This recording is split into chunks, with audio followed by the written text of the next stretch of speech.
Councilman Joseph, Vice Chair Election Day. Yeah, we lost Mary.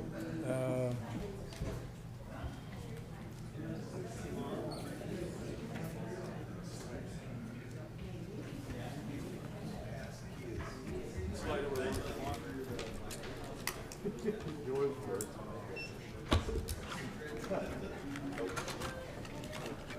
All right, ready to start it?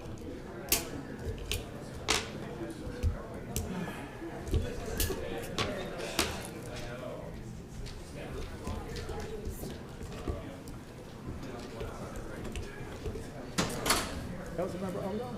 Mr. Mayor. We should sit next to each other.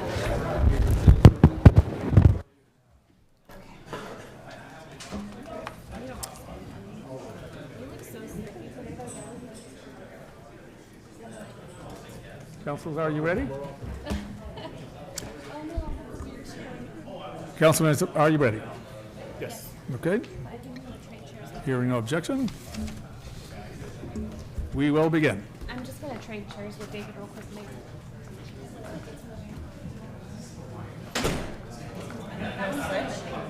Oh, okay. Can you get by? I'm just gonna put this over here for right now. Yeah, that's perfect. Thank you. It's just going to be a long night. And I don't want to be. Look how forward it is. Yeah, I see that.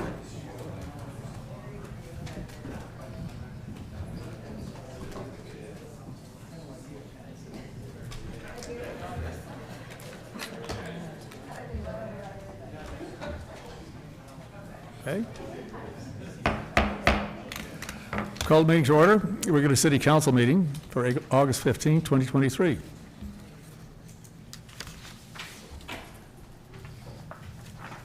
Please rise and join me in the Pledge of Allegiance.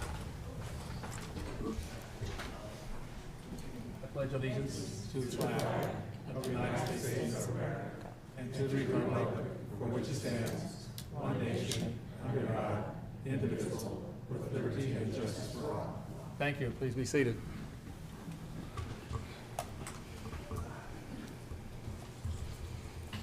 Roll call, please. Councilmember Mark Joseph, Here. Councilmember Miriam Abdamas, Here. Councilmember David Oro is excused, Vice Mayor Pierre Washington, Here. Mayor Leon Garcia. Here. Moving on now to report on closed session confirmation of reportable action. Mr. Ross? Mr. Mayor, members of the council, members of the public, the council convened an open session at 5:30 to address the matters agendized for closed session consideration. After determining that there were no public comments on any of the matters agendized for closed session consideration, the council adjourned to closed session at the same time, 5:30, to evaluate the matters considered for closed session review. With respect to those matters, there will be a written report upon return from closed session consistent with the provisions of Government Code Section 5497.1. You concluded closed session at 6:24 p.m. If there are any questions, I'm available to answer. Otherwise, that would constitute the report. Any questions from council? No, sir. Seeing none, thank you, Mr. Ross.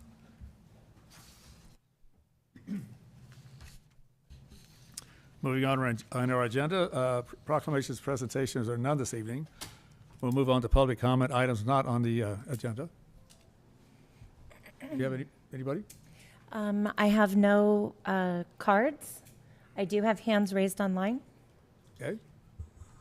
No cards. Anybody in the audience wishing to comment? We will go to online then. Okay. Yes, public comment. Please come forward.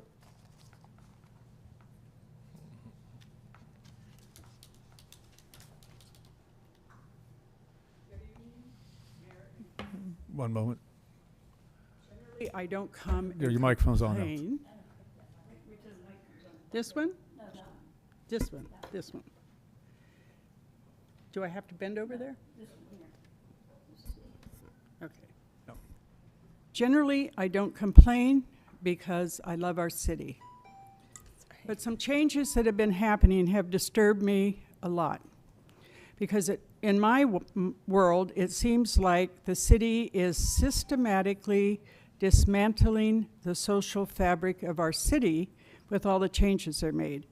The first one was the Volunteer Appreciation Ball.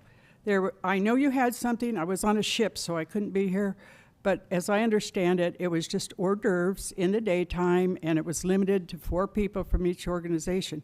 If you will recall, we had hundreds of people when we were doing the ball, and everybody paid for their own dinner, so it wasn't that that was a big expense. I think the big expense was probably staff time and all the decorations. But decorations don't make what people do. So I think we totally gutted that. It's our signature event. I just couldn't be more unhappy about it. The other thing was the 4th of July parade. We used to start early and start at Kimberly, and there's a whole bunch of people from Kimberly to American Canyon Road that came out on their sidewalks and driveways and all of it. They all loved it. We went to I think it was Compark 1. People had, many organizations had fundraisers. They sold food, they sold games, they sold drinks, they sold all that kind of stuff. So that knocked out all those people and being able to participate. But it was also one of the other signature events that brought us all together as people. So I think the city is heading in the wrong direction when they're making those kind of changes, and I hope you'll consider what I'm saying. The other thing is that I know that, because I play pinochle, I'm being charged now to play pinochle at the Adult Activity Center. So when there was a change that everybody was going to have to pay something, I mean, people are paying all over, and they're not happy, but there was no explanation given to any of us. If you said to me, well, the city needs to recap more money for the recreation department, and you got to pay $1. Well, I would say I'll pay 5 or 10 if that's what it is. It's not the amount of money; it's the way it was done and levied on the people. There are people who have difficulty with that. The other thing that concerns me is I got a card about. I left it at home. I meant to bring it. It's about 5 by 8 or 6 by 8 or something, with, you know, all about the recreation department and that little thing on the corner that people can, I guess, scan. Well, how much of the population do you think you're leaving out of that when you consider the senior population of this city? You got to know how to use a smartphone if you have one. A lot of seniors don't have a smartphone. Some of them don't even have a phone. So where we used to get a pamphlet in the mail that showed all of the things that were happening, now we don't get that. And I'm guessing, I could be wrong, but I'm guessing that card is a precursor to not providing the pamphlet to the community. So that's another way that we're restricting people. And I think before we start making a lot of these changes, we ought to think about how it resonates in the community. I had somebody tell me the other day, somebody you all know, I won't say who it was, said to me about seniors, don't they care about us? And I said, that's not a question for me. That's a question for you all. Excuse me, don't we're at you time. care about this, about the senior population of this community? Because you're losing us. Thank And you, John. You're losing. We're at time. Thank you. Thank you.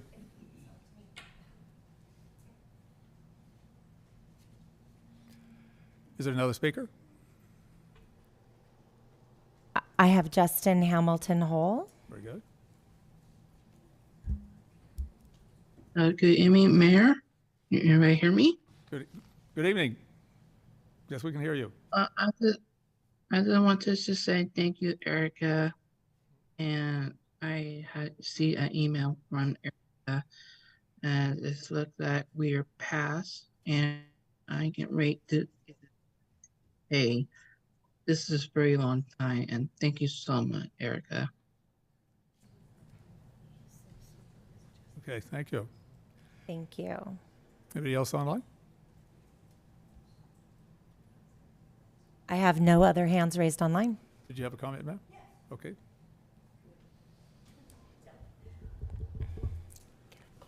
Karen Fritz. I just wanted to say thank you to the industrial commercial contractors that are building that big warehouse out there on Commerce Court. My husband and I go out walking nearly every single day. We've been watching it from the time they started tearing up the dirt to they're pouring concrete now.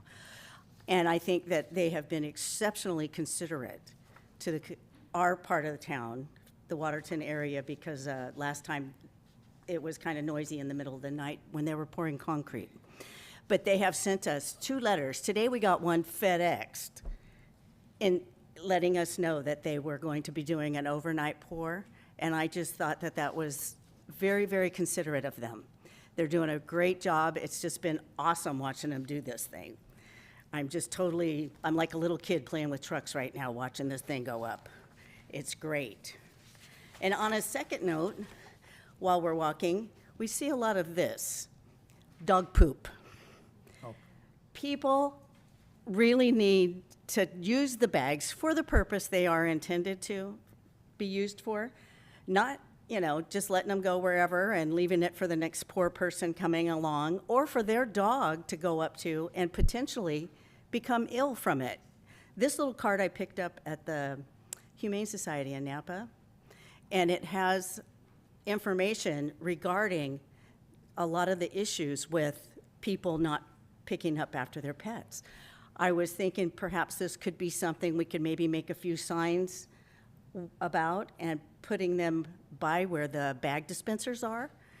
And if you want, I could be poop patrol. I have no problem telling people they're not being very considerate of children and other pets and people walking. But anyway, that's my comments. I just wanted to really thank the commercial building company for their keeping us on top of what they're doing and doing a great job. Thank you. Any other comment, public comment? Okay. It would be anything not on the agenda. All right, and nobody else online? So we conclude public comment for this portion for the evening, and we'll close public comment. We'll move on to agenda changes. Council colleagues, if there's no item wishing to be pulled for discussion, I'll accept a motion for the consent calendar. I'll make that motion. And I'll second. Motion and a second. Roll call, please.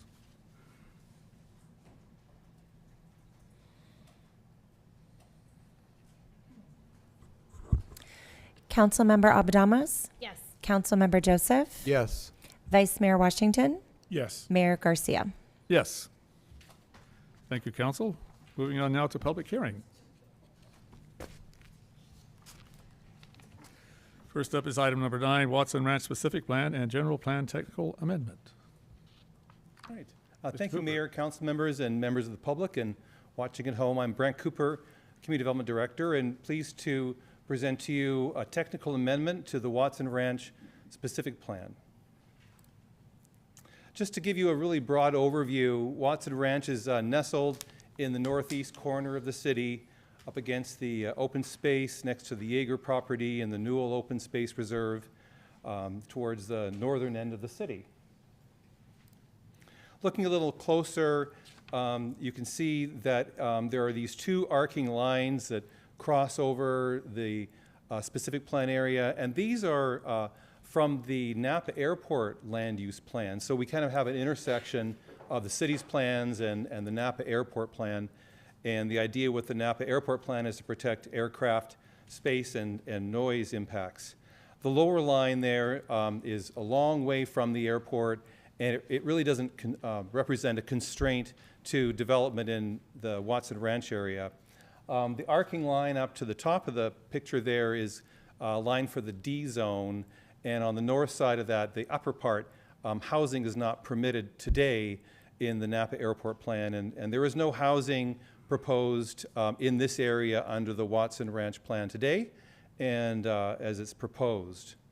Another important feature that runs through Watson Ranch is this sort of a purpley blue line that's dashed that runs through there. There is a high pressure gas line, and that's also happens to be in alignment for a really important Napa Vine Trail bicycle trail, which will be a wonderful amenity that's part of the project through our community.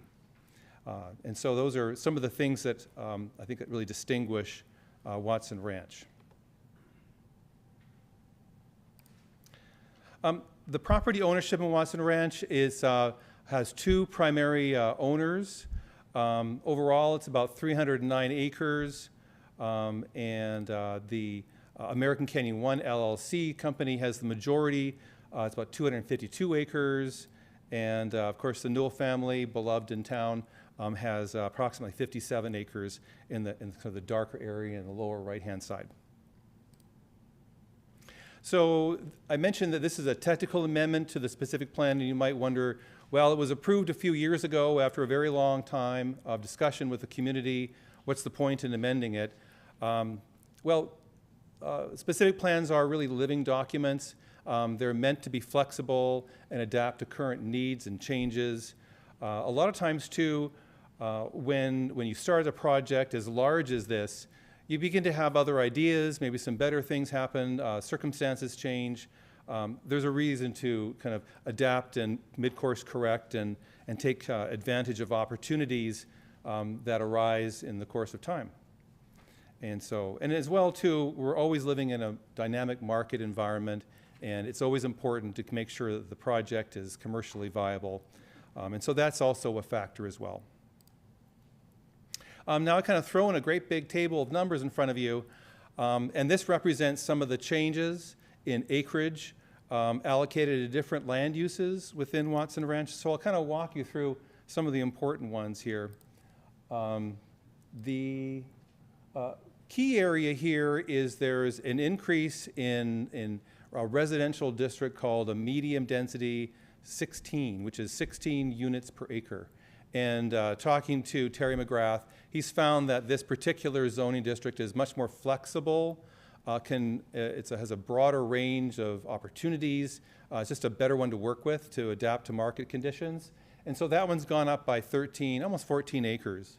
And as a consequence, you can see a corresponding reduction in the medium density 12 units per acre residential category, and the high density is reduced as well. Another important change is an increase in park acreage, just over 10 acres, almost 11 acres, and then a corresponding decrease of 10 acres of school. And this reflects changes in the school district's desire to no longer build an elementary school in Watson Ranch. Another change to the statistical proposal for Watson Ranch would be eliminating a 20,000 square foot community center. The city is responsible for building a community center. It doesn't need to be in the specific plan per se. It's not funded at this time, and so just to sort of keep things clean and straightforward, it's being eliminated from the specific plan. But should the city desire to build a community center within Watson Ranch, it doesn't need the specific plan to say it's okay. It's based on funding and needs and what comes up in the future. And I know that the Parks Commission is talking about updating its master plan anyway, so this is really kind of a time to maybe step back and let the process decide what's right for community center. One of the features that most of you probably weren't aware of, there is a dwelling unit limit in Watson Ranch, 1,253 for the geeks that might be paying attention to that, it's a familiar number. That reflects market rate units, and it didn't reflect how many affordable units. The affordable units per the specific plan are additive or in addition to the 1,253 limit. And so now we have this beautiful new Lemos Point apartment project, almost finished. It looks better than the renderings. And it's 186 units, and so they're updating the statistical just to make sure that that's all accounted for. So that's kind of the number side of things. And so I have a before and after colored picture that may look just as confusing as the map I just showed you. And so I'll kind of walk you through some of those land use changes, physical on the ground. So to the left we have the current plan, and on the right is the proposed plan. So One of the main changes in land use is reallocation of parkland. It's kind of commingled right on the border of the Newell family's property and AC1's property. And so this proposal would kind of separate them, shift some of the park area there to where the school was proposed. And then on the Newell side, more consolidated down on the lower right-hand side. So that's one important change. Another one, as I'd mentioned, is there's a 2-acre area within the ruins for a community center, and we mentioned that the community center is not funded. It's a decision for another day, and so that would be removed from the plan, but it hasn't gone away altogether. It's still an obligation that will be decided in the future. I'd mentioned at the beginning that there are some shifts in residential densities from MDR 12 to MDR 16. The stars here are showing places that are MDR 12 under the current plan that become MDR 16 under the proposed plan. And then we have the high density that's shown in the lower right-hand side that is going to be changed to park. So those are some of the changes there on the land use side. The street plan has changed a little bit too. This one may be a little simpler to go through. We have, initially there was a placeholder called Loop Road on the left-hand side that looked like Bo Peep's Hook. And it's been changed now and renamed to Marcus Road. There's a certain person present tonight. And it's been straightened out with a roundabout at where the intersection is. So that's just a little more efficient way to lay out the roads. Another change is the addition of a road called Malin Way, kind of on the lower right-hand side. It wasn't proposed initially, but it's a useful road to serve the project. That's back again to one of those good ideas that came up later. And because there is a parallel road to Newell Drive in that little segment there, on the lower right-hand side goes from 3 lanes each direction to 2 lanes each direction. We don't have too many roads in American Canyon that are 3 lanes in each direction, but adding the capacity from Malin Way eliminates the need to build 3 lanes in each direction on Newell. So it's 2 lanes for all the way through the right-hand side of the whole project. And then internally to the project, there was called a secondary arterial, kind of a narrow kind of road, but more of a collector type. And that's been changed now to accommodating traffic through local roads, like regular streets you might see in your neighborhood.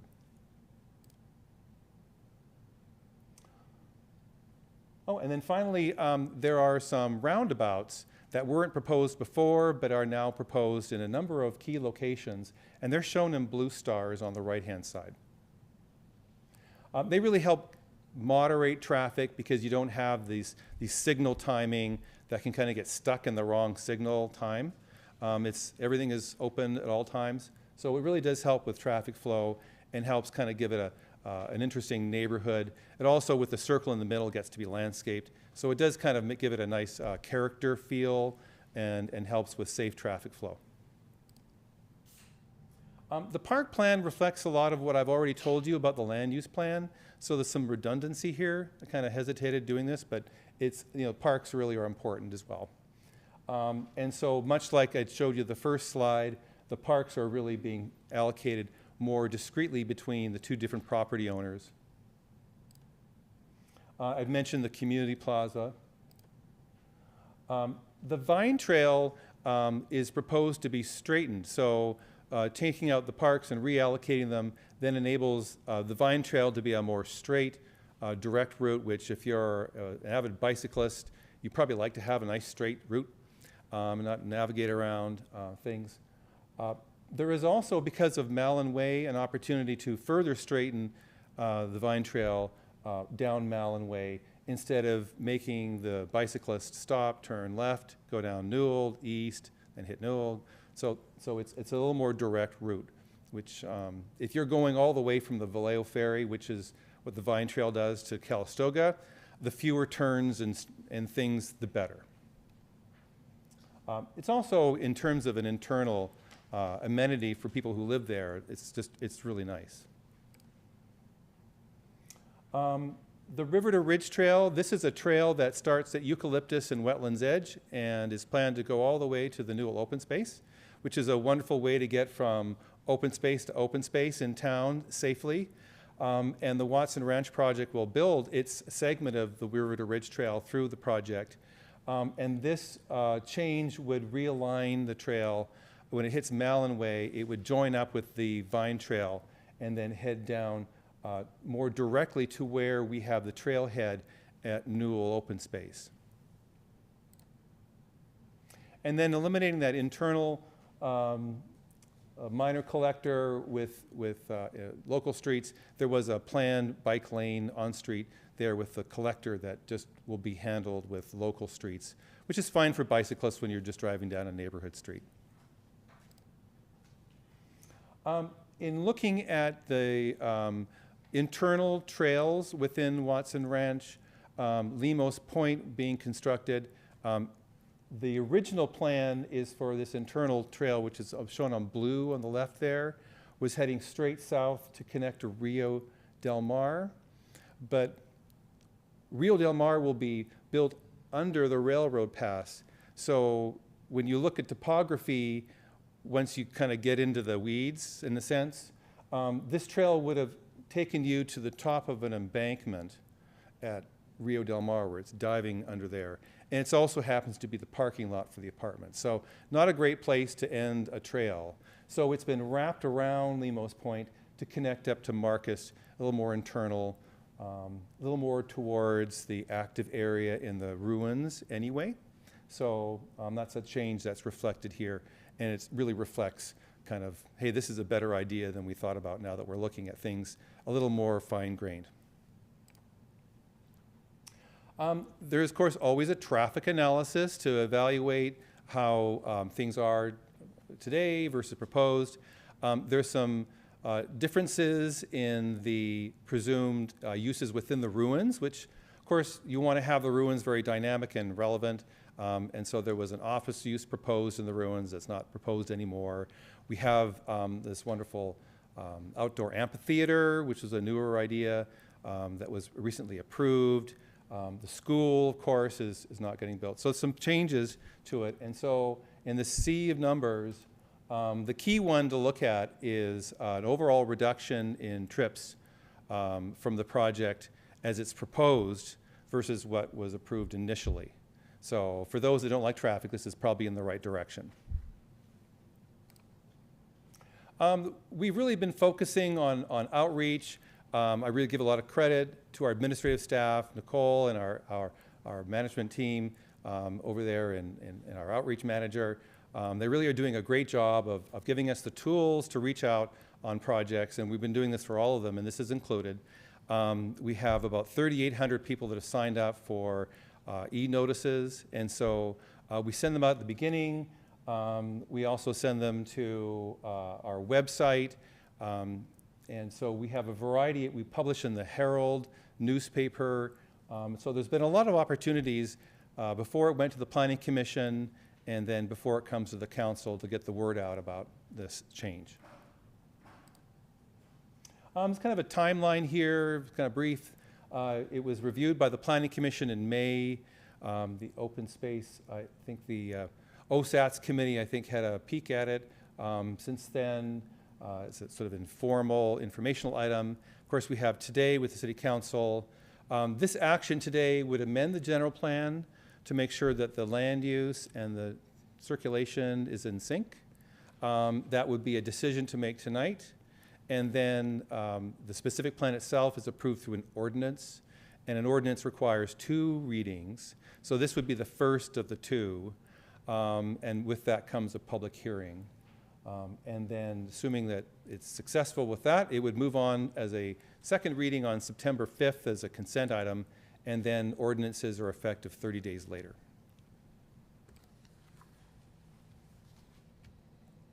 The project has a programmatic environmental impact report, which is a very, very detailed environmental analysis that enables a project large like this to be approved and reviewed consistent with the overall environmental effects that have been identified, along with mitigation measures to address it.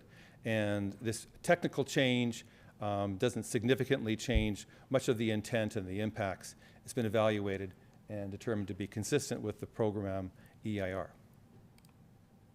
And with that, glad to answer any questions that you have. There'll be time for that, sir. I haven't opened the public comment. There will be time for questions. No, thank you. Thank you for the presentation. It's good to see some more informed, I guess, changes of how I would characterize it. As we build things, we understand new challenges or opportunities that come along. So appreciate that. I did go through the document. You mentioned something about street lights. There was that one letter. I'm sure you've seen it as well. The brightness of the light interfering through the window. That's right. It's right. Houses and topography and roads and streetlights, it's a change. Yeah. And our Public Works department jumped right on it and met with the homeowner and the applicant. And I think it was resolved with some shades. I want to speak out of turn. Yeah. Okay. So it's being addressed. Yeah, that had come up from an individual who lives over in the existing Vintage Ranch side with some of the lights as well. So I think there's an area to be examined a little further, so they're not quite so intrusive. Do appreciate the comment. It's exciting to see this project moving forward. Any other questions or for the council before I open public hearing? I just have a quick question. Go ahead. Thank you for your presentation this evening, and thank you for all of the work that you're doing over there. It's been busy. I've actually, I don't know if I told you, but I went and visited Artisan, and now I'm waiting to go tour the model homes at Harvest. Like, they're gorgeous. I just want, buy one. If I didn't just buy a house 2 years ago, I would. I just wanted to clarify on the 20,000 square foot community center. Thank you for clarifying that that's not going away. Right. In terms of it's not going to be in this specific plan. How do we determine a location later? Because things are being built constant, like for this project, everything's planned out, things are being built. I know things are changing, I know it's fluid, but how do we determine a location? Shall we decide that later we have the money to build this thing? Well, public parks are really at the discretion of the city to decide what gets built there. And I know that our Parks and Community Services Commission is looking at it, updating its master plan. And I would envision that this issue would be addressed in an update such as that. And ultimately, they might probably make recommendations to the city council to talk specifically about where that might happen, along with a host of other things that get built in parks. So the community center was anticipated to go into a park, and it will still go into a park, we just don't know where. That's correct. So it's not like the actual land for it is disappearing. Correct. Okay, got it. Thank you. Okay.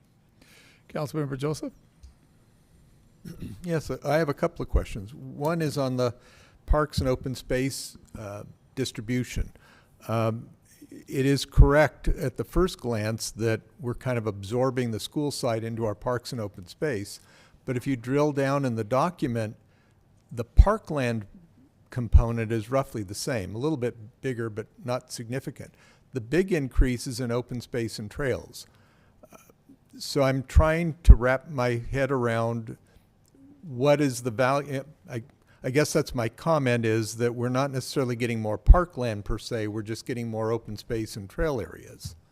Is that a correct? Well, the way in which the specific plan addresses parks, it reflects it on the land use plan, but there are policies within the specific plan that say that actual park dedication is driven by largely the Quimby Act, which is 5 acres per 1,000.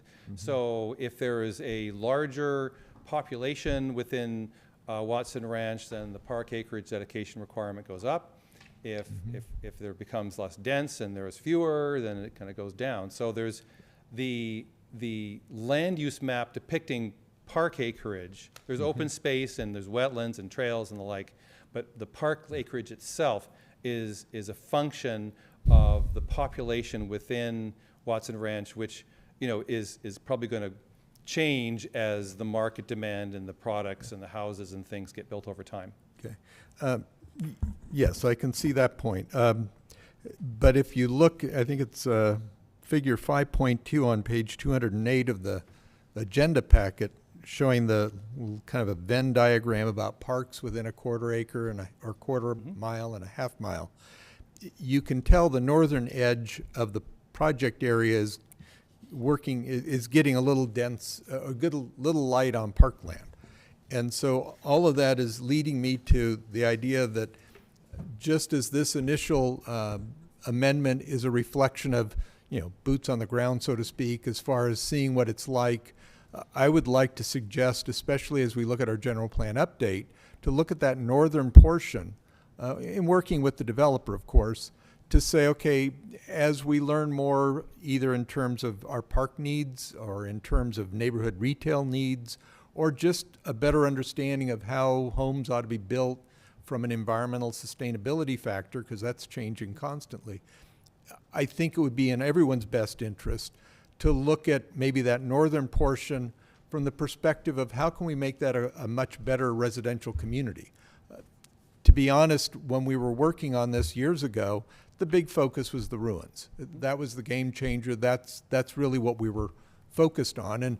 And the homes were just homes, build them right, but that's about it. I think now it might be appropriate for us to look at what we can do to make the northern portion a better residential community, and recognizing that the overall density of this project is probably on the low end versus the high end, which means there's opportunities to increase the densities, because the reality is if you're going to sit down with a developer, you've got to offer them something. And I think those higher densities might be an intriguing opportunity to offset, if we're saying, hey, can we have a little more parkland, but we'll keep your housing count or bump your housing count. Those kinds of trade-offs, I think, can work to everyone's best interest. And so, again, that's not for tonight, but I'm just throwing it out there. When we talk about the general plan update, I think it's appropriate to start thinking about all of that.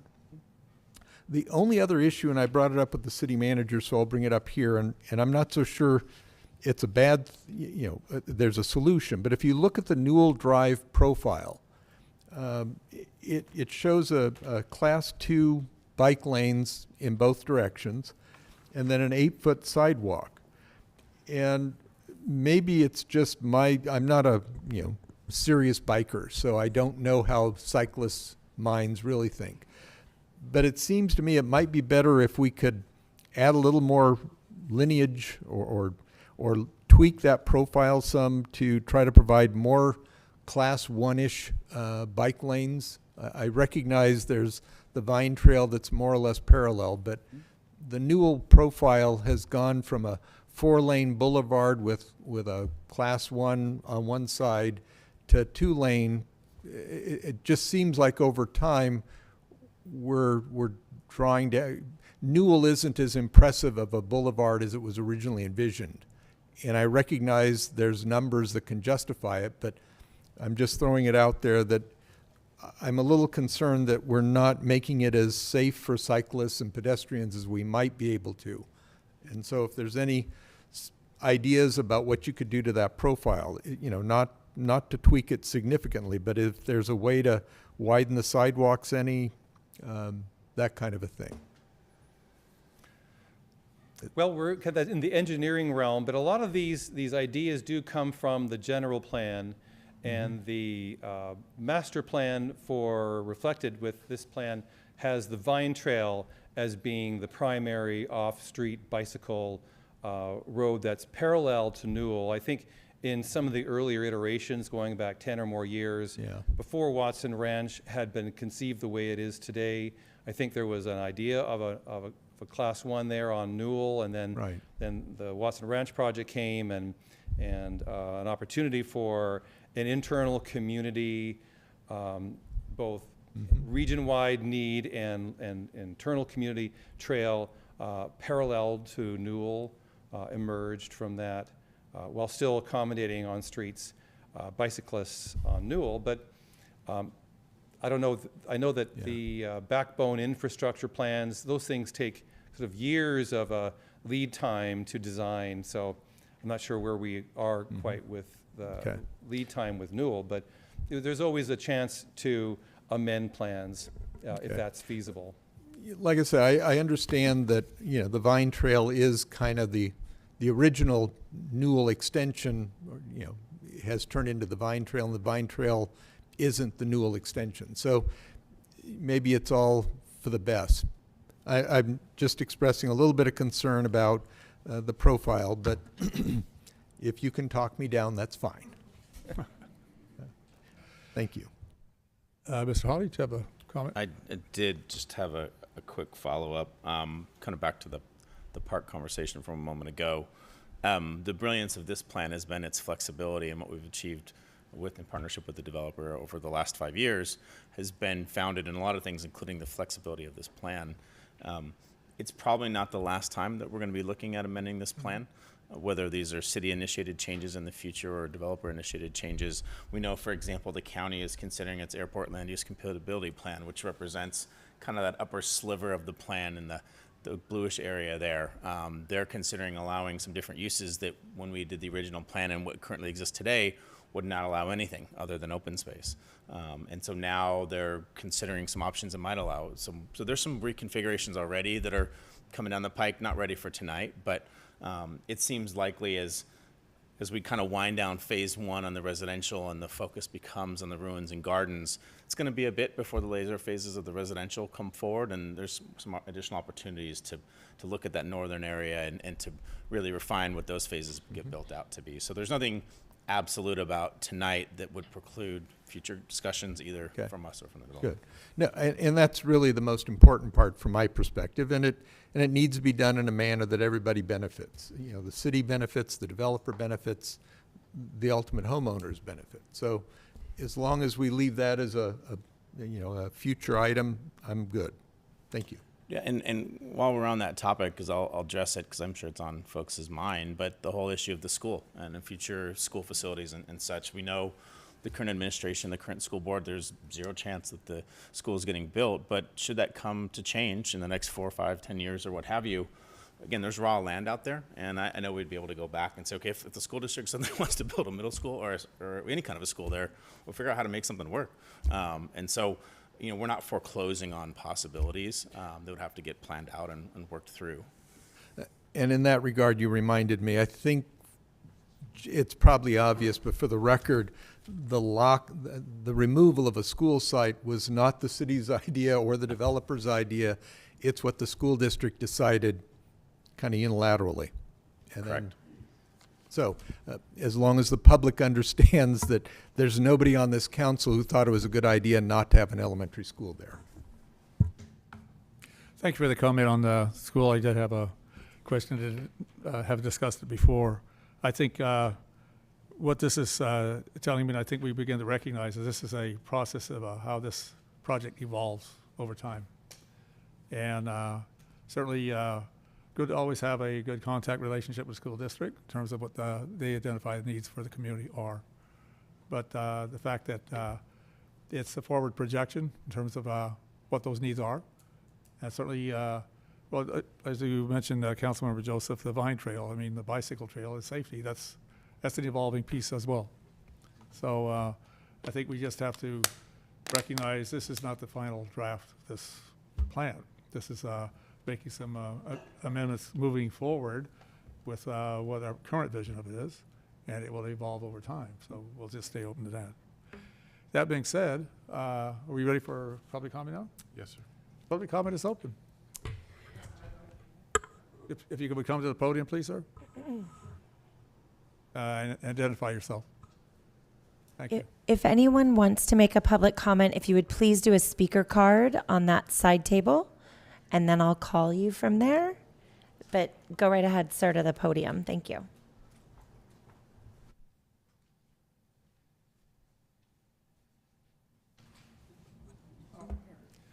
If someone could guide him with a microphone, please. Good evening. What's your name, sir? My name is Jeffrey Gale, and I live at 171 Terrazzo Lane. And you know these modern houses that are being built? Each one is $1 million in cash. Every single one of them. That's all I want to say. Okay. $1 million in cash. Thank you, sir.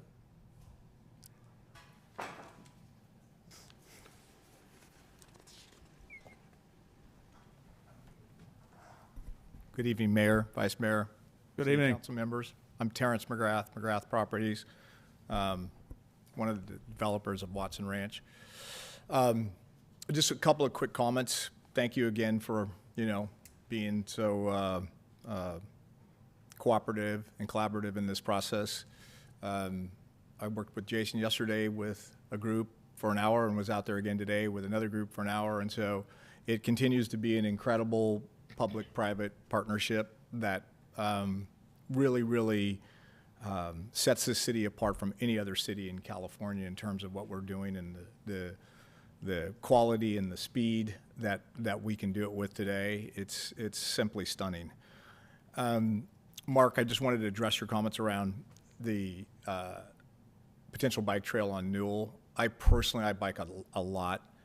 I think keeping the bike traffic on the Vine Trail is really important. I mean, for a whole host of reasons, including, I think, one of the most dangerous things today is somebody looking at their phone as they're going along Newell Drive or any other road, and they just happen to veer over to the shoulder. And so I think that safe passage, I mean, honestly, I was with one of the members of the board today at the Vine Trail, and I think that safe passage from the Vallejo ferry terminal all the way to Calistoga is one of the most amazing amenities coming to this valley, and obviously city's going to benefit from it as well. And then in terms of the parks, I agree with you. I mean, I think, as Jason also mentioned, this is evolutionary, it's iterative. There's so many things that are going to change. Density could change. So many unknowns. The different zones that the airport overlay implies or imposes changes. That said, I think this project between the Vine Trail, the Ridge to River, all the internal trails, the parks, I think the ability to consolidate, Park A and B, which I never particularly liked because it really limits what you can do with those, and being able to consolidate those onto the school site, it gives you great flexibility to those. It's just a much more, the rectangular configuration gives you more options. And then I think rotating the remaining parks onto the southern triangle of the Newell property, obviously makes the existing Newell property more developable for the northern triangle, and also takes a piece that sort of, way back when you and I were walking out of the open space, whatever that was, 15 years ago, wouldn't it be nice to be, the open space, a park, hotel, ruins, sort of the Golden Gate Park or Central Park concept where you have this big, extensive pathway through your city. And I think in essence, that's kind of what you have today moving through there. And, when you combine that where the new park is in the bottom of the Newell's property, the hotel site and the ruin site, and then the Quarry Lake, you're probably looking at, I guess it's almost 85 or 90 acres, which is a pretty significant, and the density of the hotel on the hotel site is really low end when you consider it. So, but I do appreciate the comment, and I think, time will tell. And, as Jason said, this won't be our last time up here amending the specific plan. Again, thank you for all your cooperation. Thank you for all your support. Appreciate it. Thank you. Thank you, Mr. McGrath. Is now the speaker? I do have some speakers online. Okay. We'll take Okay. speaker online, please.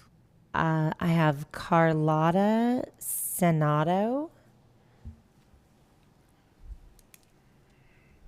Go ahead, Hi, Carlotta. Can you hear me? That's not very loud. I think we need to boost volume a little bit.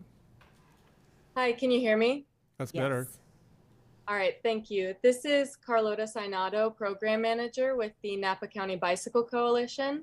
Going to talk a little quickly, have a lot to say. First, thank you for the presentation. The Vine Trail being straightened out is definitely a good thing for folks who are bike commuting or using the trail for commuting. It's good for it to be more direct. Our comments today actually address what Council Member Joseph brought up about improving safety on Newell and then going beyond Class 2 bike lanes. So our ask today is to add the following amendment to the list of amendments being made to these plans, which is to revise the Newell Drive and Rio Del Mar plans to upgrade the Class 2 painted bike lanes to Class 4 protected bike lanes along those corridors. Given the considerable right-of-way available for these roadways, up to 100 feet of right-of-way, wide vehicle travel lanes, 12 to 13 feet, which is about highway standard, and the wide median widths, and the opportunity that comes with building new roads. This upgrade is feasible and far more time and cost effective to do now rather than to do later. The Watson Ranch specific plan calls for a network designed for all road users and says that the circulation plan should promote complete streets, which makes the roads safe, convenient, and comfortable for users of all ages and abilities, regardless of their mode of transportation. So we're not just thinking about adults who are confident on bikes, but we're also thinking about families, beginners, older adults. Objective 7.4 in the Watson Ranch specific plan directs the Watson Ranch development to increase connections through a network of trail, sidewalks, and bike facilities to promote walking and bicycling. And there's actually a policy that states that Class 4 protected bikeways may be implemented along Newell Drive and Rio Del Mar in lieu of Class 2 painted bike lanes. We know now that Class 4 bike lanes are far more appropriate choices for these roads based on traffic volumes and speeds, safety benefits, and the level of traffic stress for bicyclists. The Vine Trail is definitely a great asset for Watson Ranch and for American Canyon and acts as an important spine to the walking and biking network, but it does not constitute an entire network. The network requires more routes and connections, and just because the Vine Trail is present doesn't mean that other nearby streets shouldn't be designed to provide sufficient safety for bicyclists and pedestrians, especially when those streets are collectors and arterials, which are often the most direct routes to destinations. We already see that in Napa. We have the Vine Trail as a great spine, but we still need safe bike access on major collectors like Jefferson, Soskull, that parallel the Vine Trail for people to be able to safely bike to destinations in a direct and convenient way. That's the way to get people on bikes as their mode of transportation. The Federal Highway Administration, based on speeds and vehicle volumes on Newell Drive, would recommend protected bike lanes instead of traditional bike lanes. Carlotta, you're at time. All right, thank you very much. We're happy to continue this conversation with the city and council members. Thank you. What's happening here? There we go.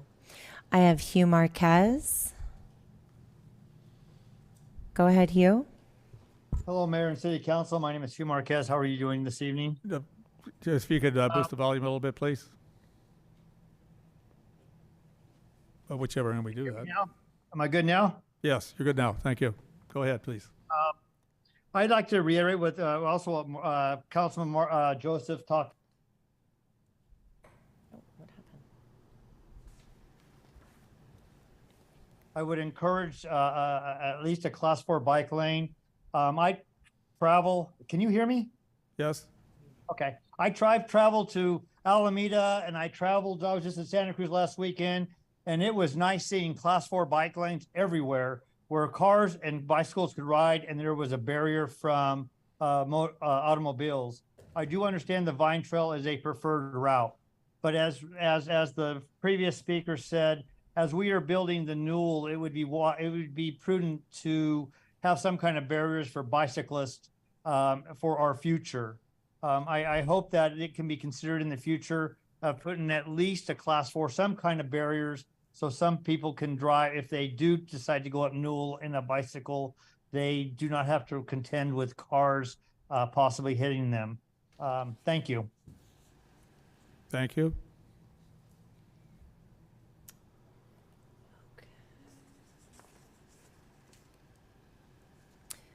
I have no other comments online. No other comments? Okay, very good. Is anybody else from the audience wishing to comment? Seeing none, then we will close public comment, return to council for further discussion, desired action. Mayor, if I could just maybe provide one piece of information that really didn't come out in my presentation and we haven't addressed. We did talk about Newell, but Rio Del Mar has the River to Ridge Trail that runs parallel to it. And so along the east-west roadway link in Watson Ranch, there is a Class 1 bicycle lane right next to the roadway, which is a really nice amenity.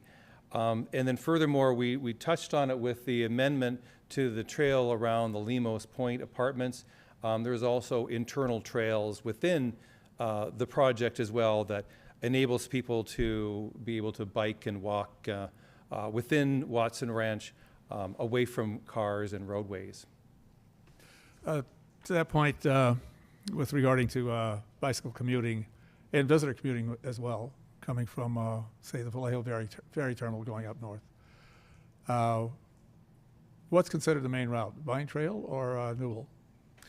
It would be the Vine Trail. Vine Trail. It's, So that will it's be designed for that. Doesn't show, I don't get a sense from the map that it's a very wide trail, but I'm assuming it's going to be considered large enough to accommodate commuters. There's the Vine Trail itself has standards for the widths, and this would be consistent with Vine Trail standards throughout the system. So how wide is that? I don't have that committed to memory. Yeah. I don't know if our Public Works Director is more Public Worksy. I think, isn't it 12 feet? like 12 feet of pavement, and there's also shoulders no, as well. I thought it was 8 foot of pavement with 2 foot shoulders. I could be wrong. Oh, we have like other engineers here too.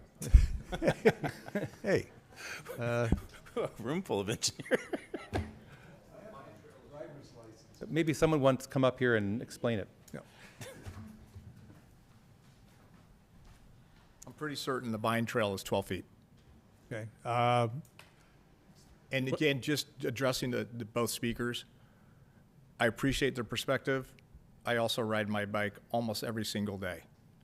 And I would vehemently oppose creating another parallel track with Newell where you're creating a bike path. I think it's an absolute conflict when you have the Vine Trail coming through the project, as well as Ridge to River that are both protected, as well as all the other ped paths throughout the entire project that for the most part are all protected. I think you're sending the wrong message, especially since the Vine Trail and Newell are literally parallel to each other, and in some cases, 100 feet of separation between them or 150 feet of separation between them. And you're also moving traffic on Newell at a much higher speed than you're moving traffic on SR 29. Even when you move to roundabouts on SR 29 from signalized intersections that you have there today, you'll have a roundabout at Rio and Newell, you'll have a roundabout at Marcus and Newell, and those will probably be your only 2 roundabouts. So your traffic is, in theory, traveling at a higher speed. So again, I don't think, from my personal perspective, I would not encourage it. So is a safe route for bicycle commuting? Vine Trail. Bike trail, separated from it all, and it's 12 feet wide? Yep. Thinking I walk a lot on the Wetlands Edge Trail out to the, up to the corporate yard. I don't know how wide that is, but it's kind of a shared pathway, Yeah. pedestrian and bicycles, which Yeah. sometimes cause a bit of a problem, but if it's a bicycle trail, yeah, I think that maybe I'm getting the concept. It's a safe, separate commuter bicycle trail. And again, I experience it every day from all different perspectives because I'm on my bike all the time. And the more you can truly separate and create true ped and bike paths that are not anywhere near traffic, the better off you're going to be. Very good. Thank you, sir. Okay. We were back here with council questions and comments. Councilmember Joseph.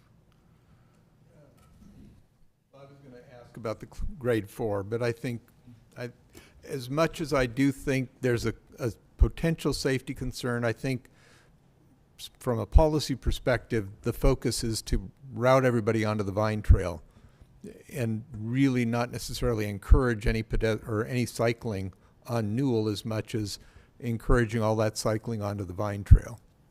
Yeah. And I think that's the direction. It obviously doesn't say that in the plan, but I think that's the intent. I mean, think about it this way. Think about the stretch from Napa to Yountville. In essence, you would go ahead and do this on Highway 29. That's really visually, if you want to think about what's being proposed. You have the Vine Trail right there on the left-hand side as you're traveling north, and 100 feet away, you'd go ahead and build another Class 1 or Class 4 totally protected. It makes no sense to me. I think it really is sending the wrong message. All right. Vice Mayor Washington? Yeah, actually, my question was similar to Councilmember Joseph, because I was trying to understand. I hear a lot of feedback about Class 4 bike lanes, but I was going to ask, similar to what you just said, Mr. McGrath, if we did that here, it would be like a bottleneck. It would be a Class 4 that it would be reduced back down to a Class 1 as it went further north or south, correct? Yeah. If the goal was the safety to put it as a Class 4, just in American Canyon, then again, what I'm saying is it would be reduced back down to a Class 1. It could be north of American Canyon.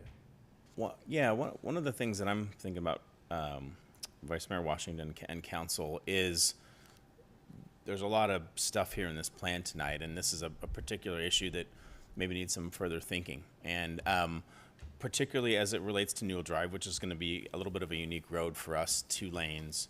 If you look at the 80-foot cross-section, for example, that's a pretty healthy right-of-way for 2 vehicle lanes, right? So that cross-section, I don't think there's a doubt that all the things we're thinking about can fit within 80 feet. That seems plausible, but it's a little bit of the what.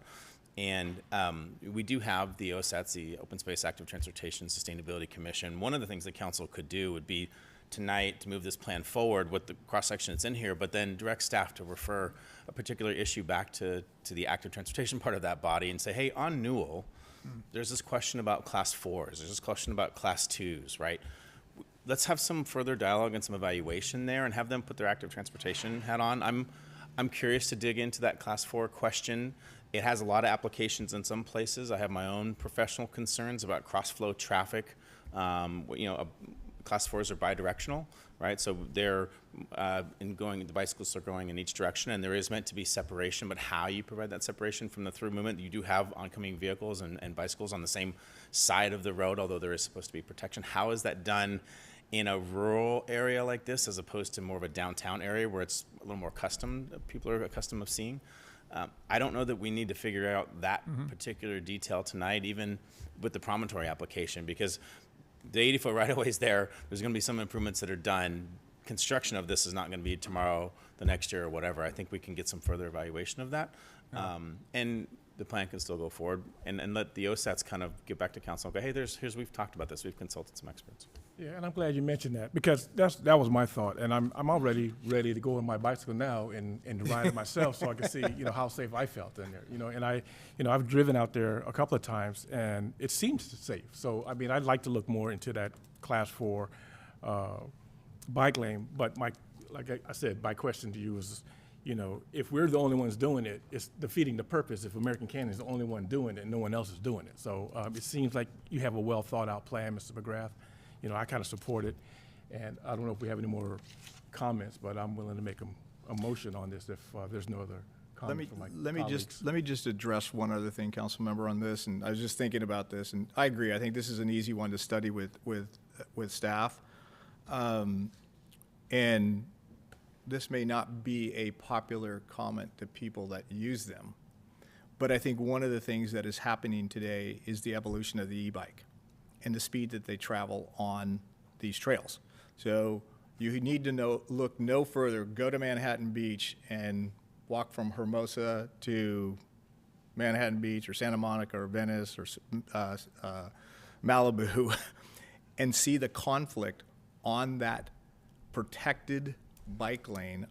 In case of Hermosa and Manhattan Beach, it's the Strand, and see the conflict between the pedestrian, the cyclist, the historic cyclist, and then the e-bike that's now traveling at excessive speeds, protected on that bike path.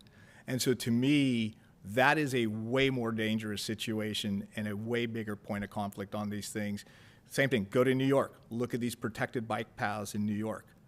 And if you look the wrong way, that person who's on an e-bike going 35 miles an hour is going to do far more damage than that person that was on a normal bike. So I think These are things you have to really think about all the practical applications as well as what's evolving out in the real world today. Thank you. And if I can add to that, I appreciate the manager's suggestion about referring some of that Newell profile back to OSATs. I think there's a certain amount of urgency because Promontory may not start tomorrow, but we're theoretically approving an alignment consistent with this proposed plan. And I do recognize, if I'm going to channel Barry Christian for a moment, that those e-bikes are capable of going much faster. They're not really a bicycle in the traditional sense. And so if we're going to look at it, I think we also need to integrate that whole, because safety is what should be driving us. And e-bikes going 20 or 30 miles an hour is a lot more like a motorcycle than an e-bike. And, so if we're going to look at the profile of Newell, let's throw in that whole, relationship between electric bikes and humans and old-fashioned bicycles. Well, it sounds like something, as you mentioned, OSATs, the active transportation. Right. I mean, that started a conversation there with that. Referring this back to OSATs makes a lot of sense as long as they come back in a timely manner, because I also don't want to be holding up projects because we haven't decided what we want them to build. I think that sends a bad message too. So I think there's a way to have that referral. There's a way to have action tonight as contemplated. Still have that referral and then integrate whatever that referral is, whatever council decides to do with it, and still integrate it into what the future implementation. So I don't think one holds up the other. No, I think it's part of the evolution of the plan. Okay. Vice Mayor? Okay, yeah, if there's no other questions, I'd like to make a motion to accept resolution number 2023 next in order, a resolution for the City Council of the City of American Canyon to amending the general plan to ensure consistency with and between the general plan and the Watson Ranch specific plan, and amend the Watson Ranch specific plan PL 22-0023. I'll second. Motion and a second. Roll call, please.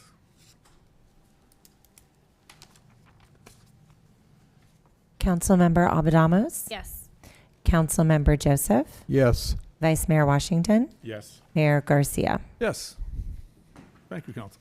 And I guess we have a second ordinance to also pass. There's at an the same time. ordinance as well. If you want to take Yes. that up, Vice Mayor? Yeah, I'll make a motion to accept ordinance number 2023 which is next in order. An ordinance of the City Council of the City of American Canyon amending the Watson Ranch specific plan, PL 22-0023. I'll second that as well. Motion and a second. Roll call, please. Councilmember Abadamos? Yes. Councilmember Joseph? Yes. Vice Mayor Washington? Yes. Mayor Garcia? Yes. Thank you, Council. And I believe that concludes the actions we have this evening. Okay. Thank you all. Moving on to the next item. Item 10, Napa Valley Ruins and Gardens Hotel and Condominium Vesting Tentative Subdivision Map. Right. Good evening, Mr. Mayor, members of the City Council, and members of the public. My name is William He. I'm with the Planning Division and happy to be here today to give a presentation on the Napa Valley Ruins and Gardens Hotel and Condos Subdivision Map. Let's jump right in. Here's a location map for the site. The site is shown in the red square. It is north of the Vintage Ranch subdivision and south of the Harvest subdivision. It is Watson Ranch in the large lot map, lots 16 and 17. The site is bounded by the Rio Del Mar East in the north, Rolling Hills Drive in the west, and that new street, Malin Way, in the east. Here's some of the project information. The site is in the Watson Ranch Specific Plan Mixed Use Zone. It's about 17.98 acres, and the project design permit was approved by the Planning Commission in January of 2023. The design permit consisted of a 200-room hotel and 30 condominium units. The Planning Commission subsequently recommended approval of the will go. The 30 units will be fixed in the center. Each of those condominium units is one structure, 2 units per building, so about 15 buildings. And those condos will access mostly from Malin Way. The parking lot is to the south and southeast, and that's actually where the highest elevation of the site will be. I have some photos from Mr. Terry McGrath's construction site. He has aerial footage that's updated every month, I think, or a couple weeks. So this one is from July, and this is an aerial photo showing the site as facing east. So Rio Del Mar is shown on the left side of the screen, and if you can see all the way out here, there's a construction trailer. That's pretty much where the parking will be, and then as we head toward the center, this will be where the condominiums are, and then here's the hotel location for the future hotel.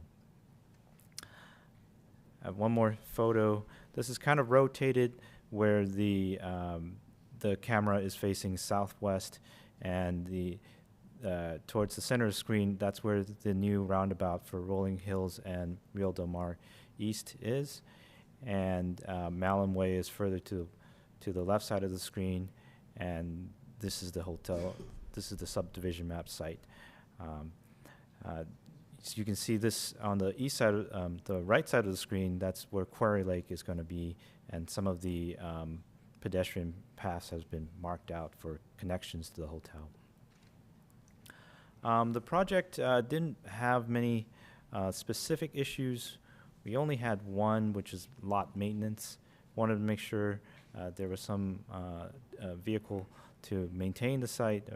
And so as a condition of approval, the condominiums will form a maintenance association to maintain the roads, private utilities, and private improvements. And according to the developer, Mr. McGrath, the hotel will likely be part of that maintenance association as well. Lots of public outreach for this project. Kind of started in the design permit side in February. We did all the gov delivery announcements, and also the required public noticing to the neighbors as well as the newspaper.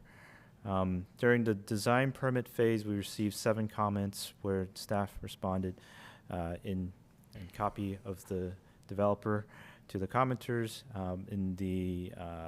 In this current city council subdivision map phase, we received no comments. As far as CEQA, or the California Environmental Quality Act, the project is consistent with the Watson Ranch Specific Plan Final EIR, Environmental Impact Report, and it will have all the applicable conditions as well as the mitigation and monitoring report along with it. So staff's recommendation is to approve the NVRG hotel and condo map. And that's all I have for this project. Mr. Terry McGrath is here, and I'll be here if you have any questions. Well, thank you for the presentation. And we certainly will look forward to seeing this move forward as well. Could you pull up the slide on the condos again, blueprint? So the parking is down here on the south bottom end of this picture. Mm-hmm. Yes, it's on the southern side. Is that parking for the condominiums? Yes.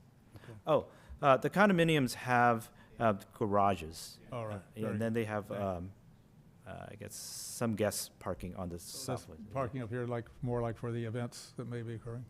Yes. Thank you. All right. Any questions from council?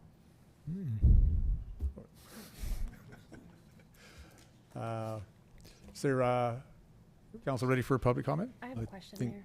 Okay. Go ahead. Thank you. And this is more of an internal question just about our policy. I think that at one point we talked about notices and expanding it for distances greater than 300 feet. Whatever happened with that? Because I'm looking at this and I'm thinking 300 feet, who was notified? You don't even live there.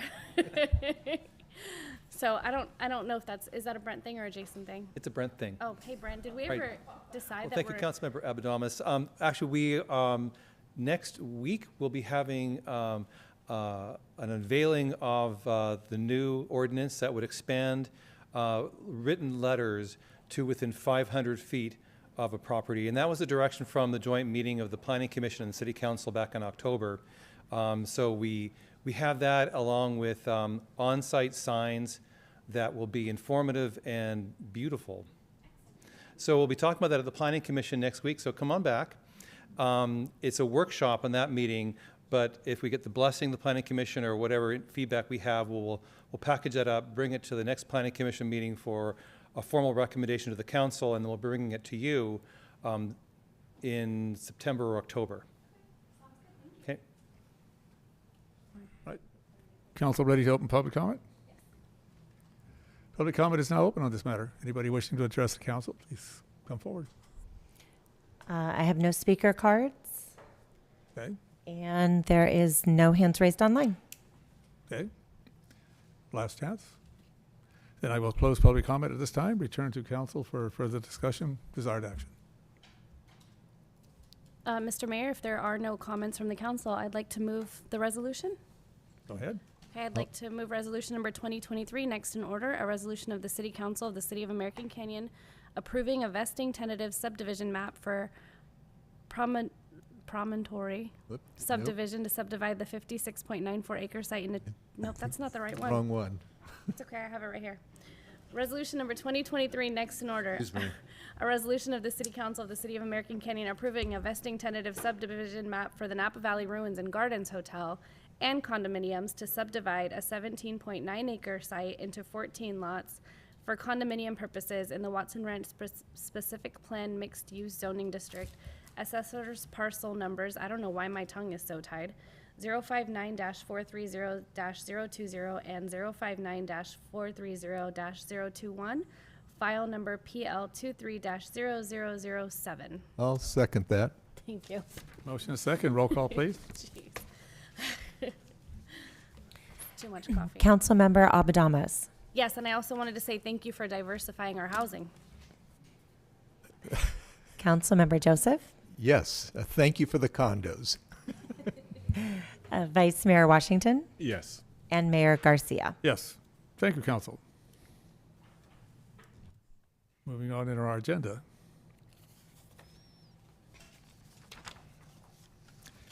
Taking up now item number 11, Promontory subdivision vesting tentative subdivision map.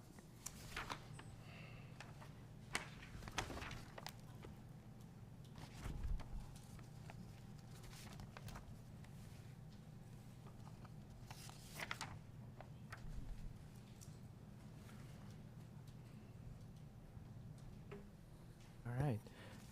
Good evening, Mr. Mayor and members of the City Council again.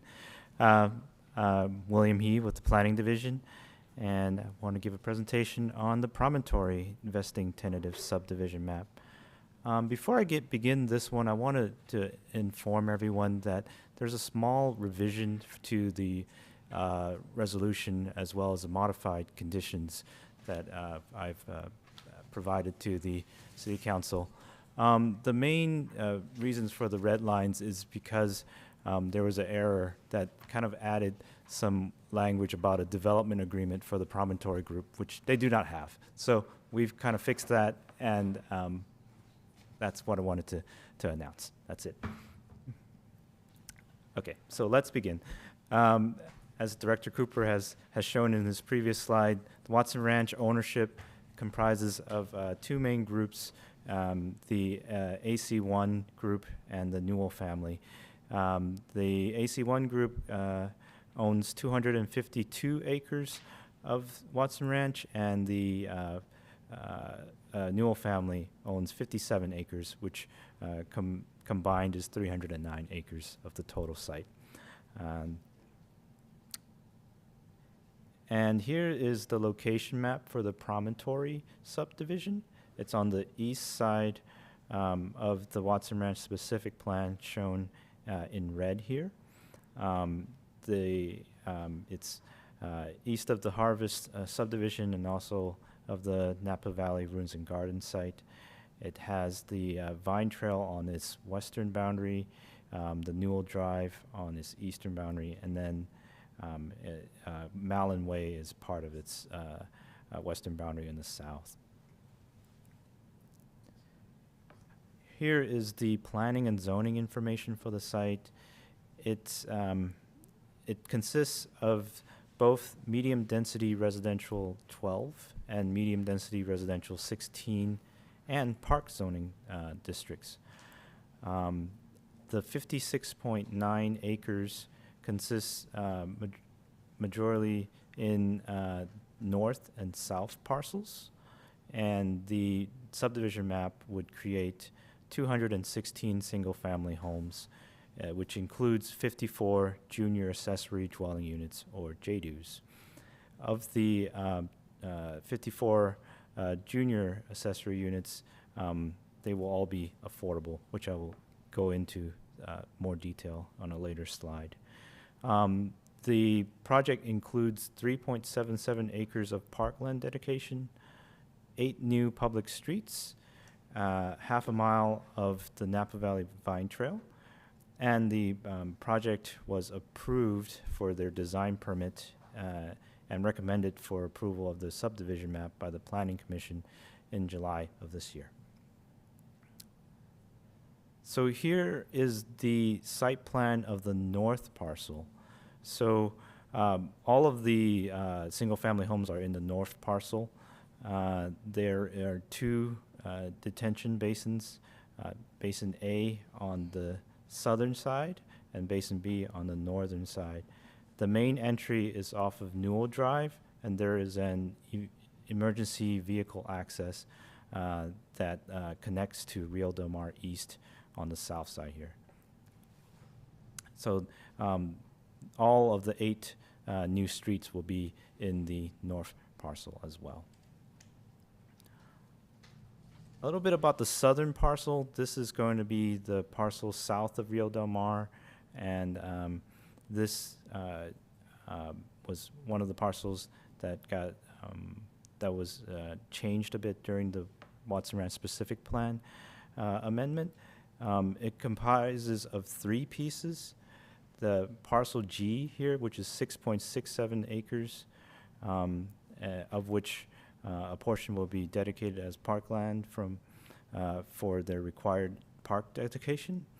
And then this orange piece is the detention basins for it, which is about it's about 1 acre, 0.96.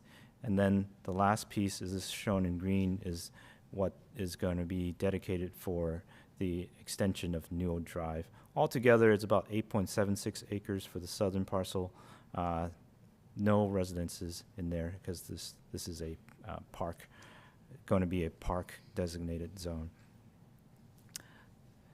So again, I've got some photos, aerial photos shown here. This is a photo camera from basically Harvest and Rio Del Mar East, and this is the site right now. It is vacant, and it's future Newell Drive will be in the far distance here. Here's a closer angle of the site. The connection between Malin Way and Rio Del Mar is shown on the right side of the screen, and the 2 streets with their cul-de-sacs is Harvest subdivision here, and this will be part of the northern parcel of Promontory. Went to the site a couple of weeks ago. Here it is from that intersection of Rio Del Mar East and Malin Way. This will be kind of like the midpoint between the north and southern parcels. So I have a few site-specific issues I want to go over. Most of them are resolved through conditions of approval, but I'll go through some of them with everyone. The project requires this Watson Ranch specific plan amendment as the land use zones are changed, which Director Cooper has explained and is now one step closer with the approval. And secondly, there's an issue about the inclusionary housing. So our municipal code requires any subdivisions of more than 5 units to provide 10% of its units as affordable. There's many ways to do this, and but the developer has decided to provide junior ADUs as part of their subdivision. It's a very interesting way of adding new units to the subdivision overall. They're providing 54, which is about 25% of the 216 homes, which exceeds the required amount of 10%. Of those junior ADUs, 27 will be very low income housing, and then the other 27 will be low income housing. So because they're affordable housing, so they will be deed restricted and a minimum of 55 years to be kept affordable. And as a condition of approval, the applicant will provide a covenant agreement for us to review prior to permit issuance. Parks and Rec dedication, there's a bit of math to figure out the requirement, but the 216 single-family homes will generate 754 people, and there's like an equation that each person, each unit multiplies by 3.49 to get that 754 people. And then through the 5 acres per 1,000, that equates to 3.77 acres of parkland dedication. And the applicant will fulfill that requirement through providing 3.77 acres from that parcel G in the southern parcel. The applicant volunteered to dedicate an additional 2.7 acres to complete the entire parcel G dedication. As a condition of approval, the applicant is required to submit a valid property appraisal prior to city acceptance. I want to share some of the architecture about the site, although the architecture has been approved through the design permit. These are going to be 2-story single-family homes. They all have 2-car garages. There's 2 types. One is a 50 by 80 lots, and then the second is 43 by 70 lots. The houses range from 2,200 square feet to 3,150 square feet. All of them will have a good neighbor fence, front yard landscaping to start with, and there will be an enhanced aesthetic wrapping for corner lots and lots next to open space.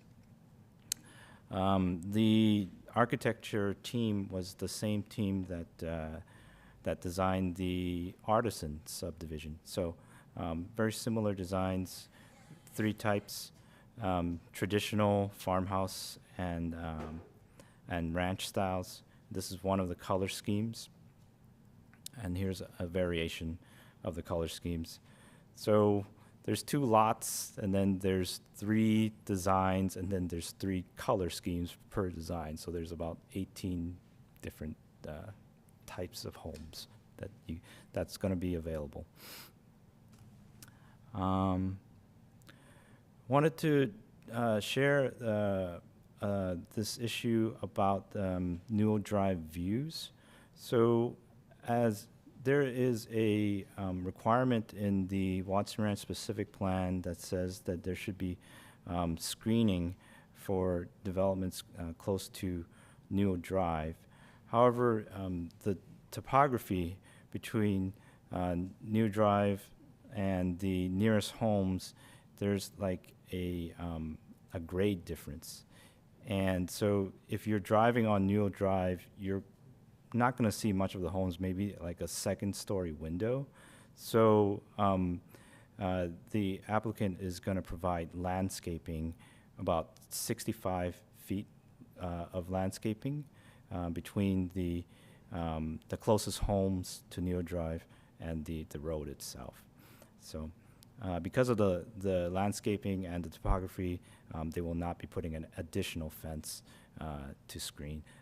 The houses themselves will have a neighbor fence that's about 6 foot tall.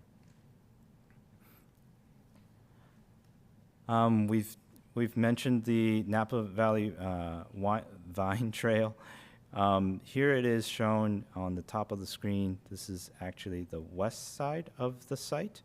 The developer will provide the Vine Trail, their segment of it, and it'll be connected by roads around the basin shown in the orange here.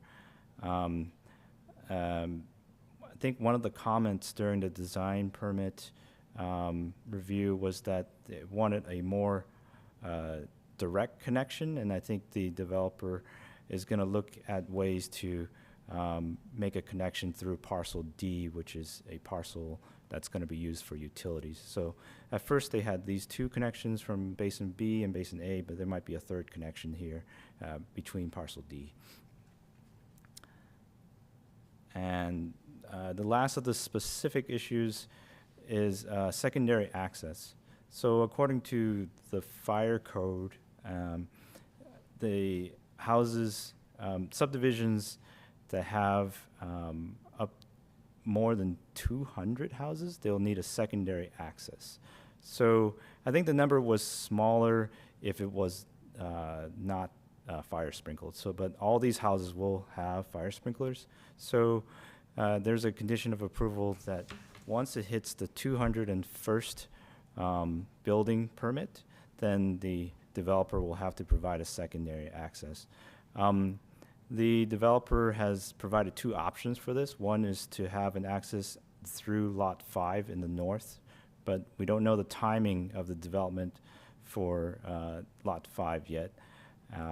So another option is to have, shown in the red here, which will be on their own site, which both of these options were found feasible by the fire district and the Public Works Department. In addition to those secondary accesses, there will be an emergency vehicle access shown on the left side of the screen, which is south, that's connecting to Rio Del Mar. The last thing I have is the landscape plan for the site. I've mentioned that between the Newell Drive and the nearest homes, there's about 65 feet of landscaping, and those are shown here on the bottom. And I think the main trees for that is the paper bark and Chinese pistache. And then I think every home will have a minimum of one, but some of the corner houses will have 2 trees to start with.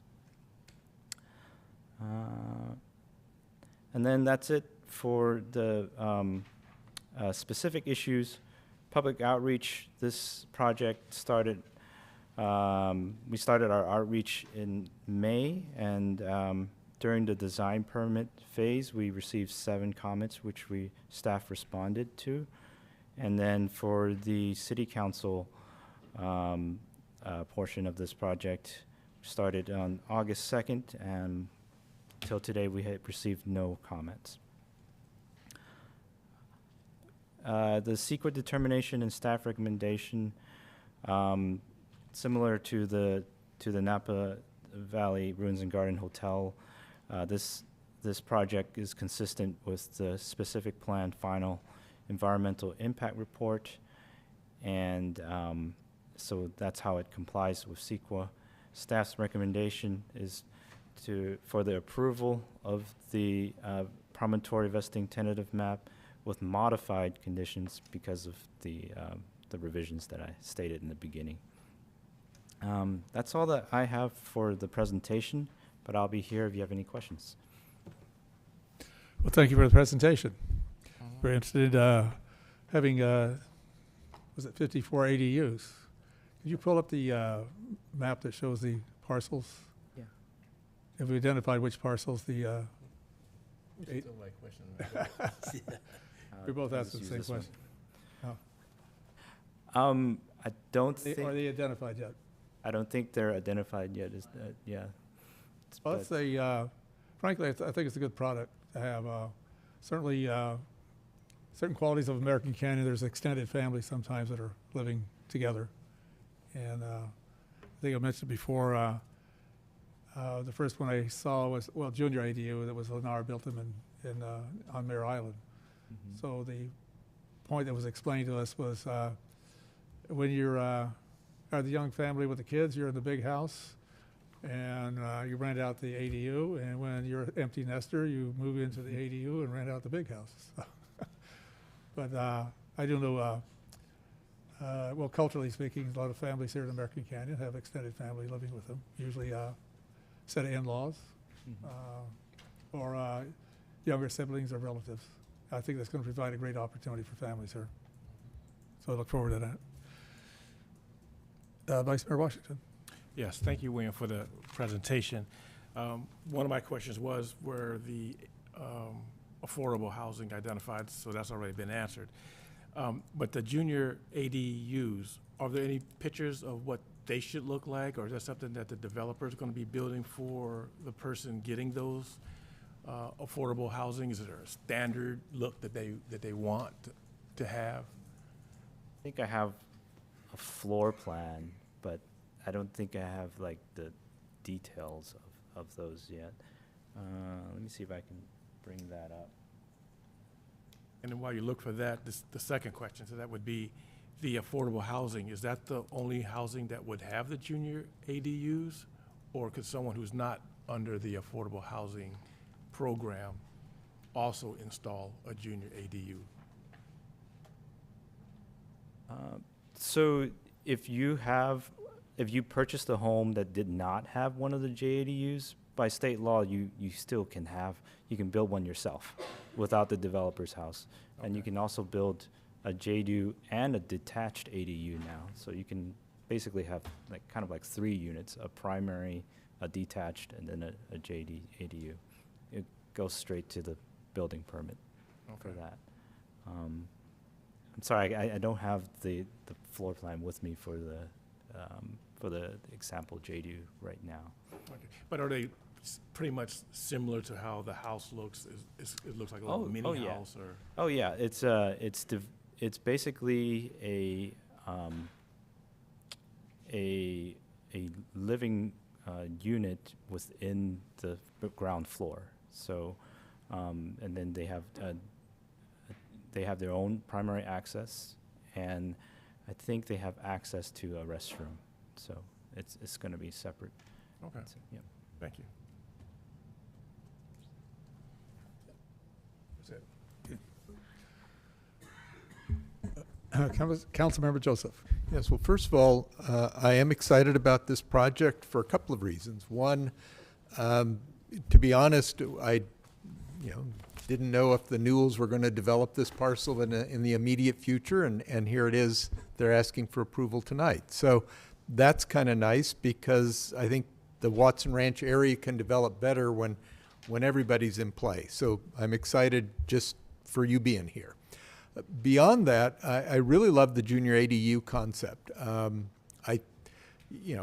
frankly, deed restricted is good, even if it weren't deed restricted. For future subdivisions, the idea of just building that into a percentage of the subsequent homes, I think is just a good idea, because it gives the prospective homeowner an opportunity to bring in a little extra cash as a rental. It's great for us to meet our affordable housing quotas and so on. So I like the concept. One quickie technical question: the picture that's on the screen now, if you, at the north end, Street H and Street B just kind of dead end, and I'm assuming that whatever Lot 5, however it develops, it's going to pick up those roads and go with it? Not that that's an important question, just a technical curiosity on my part. I believe that that is the plan, to connect Street B to the future Lot 5, and Street H as well. Steve, Okay. is that the correct? Yeah. At the end of the day, it's more of a Yeah. technical curiosity than it is an important thing, but I think like that sometimes. I figured I should take over and answer the questions instead of leaving William on the spot.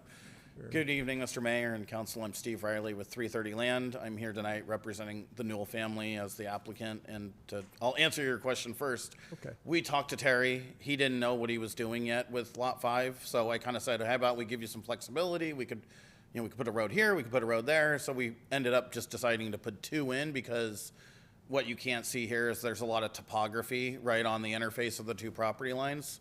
So we were trying to be a little bit looking around the corner to make sure we didn't leave Terry in a bad position. So if you go back and look at that other plan, one thing we had suggested is maybe along the property line, we go over and as part of our mass grading, we grade down part of Terry's site so that it's even. Yeah. So that way, when he goes to develop Lot 5, he doesn't have heavy equipment right next door to somebody's back fence. Good. But we've tried to think about that. I don't want to say that we have it perfected yet, because he doesn't have a land plan. Okay, perfect. Well, that's I appreciate that. The other one, just so I can put it in perspective, Newell in this configuration is really butting up against that little hill, right? Correct. Okay.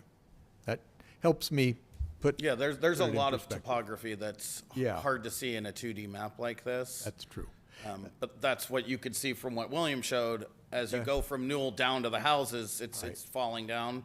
But if you continue to Newell to the other side, it's continuing to go up. Okay, great. The last one is, in looking through the conditions of approval, I couldn't see anything relating to energy efficiencies. And I'm wondering, is that because it's covered somewhere else or what? Because where I'm heading is, I know that you've got to be energy neutral, and so likely that'll be solar panels. But in working with the city manager, my other big interest is building these homes in a position where, as the developer, you can offer the option, at the homeowner's expense, but the option of installing a battery backup. And so as a condition to make sure that the solar panels are in and all the necessary wiring is there, not only for the charging station for a vehicle, but also the ability to literally plug in a battery, and all of a sudden you're more or less self-generating at least 10 months out of the year. So I couldn't find any conditions that relate to that. And so my question is, assuming my colleagues are sympathetic, is I'd like to make sure that these homes are at least pre-wired so that they can easily accommodate a battery backup, and then ideally that you would offer that to the prospective homeowners at a great price, but not necessarily coming out of your pocket, but something they can say, yeah, let me check. It's just like, you get to pick your carpentry or your carpets and all that. If we could add a battery backup, I think you'd be doing everyone a big favor. So that's my ask, and I don't know how we make it happen.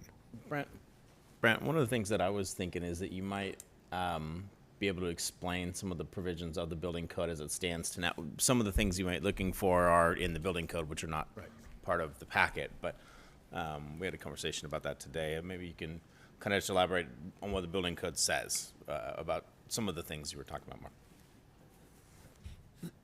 Sure, glad to do that. Well, the building code today requires very stringent energy efficiency for new homes. Tracts of about 20 units or more need to have solar as a component of that. And so all these homes that you're seeing have solar panels as well as energy efficiency.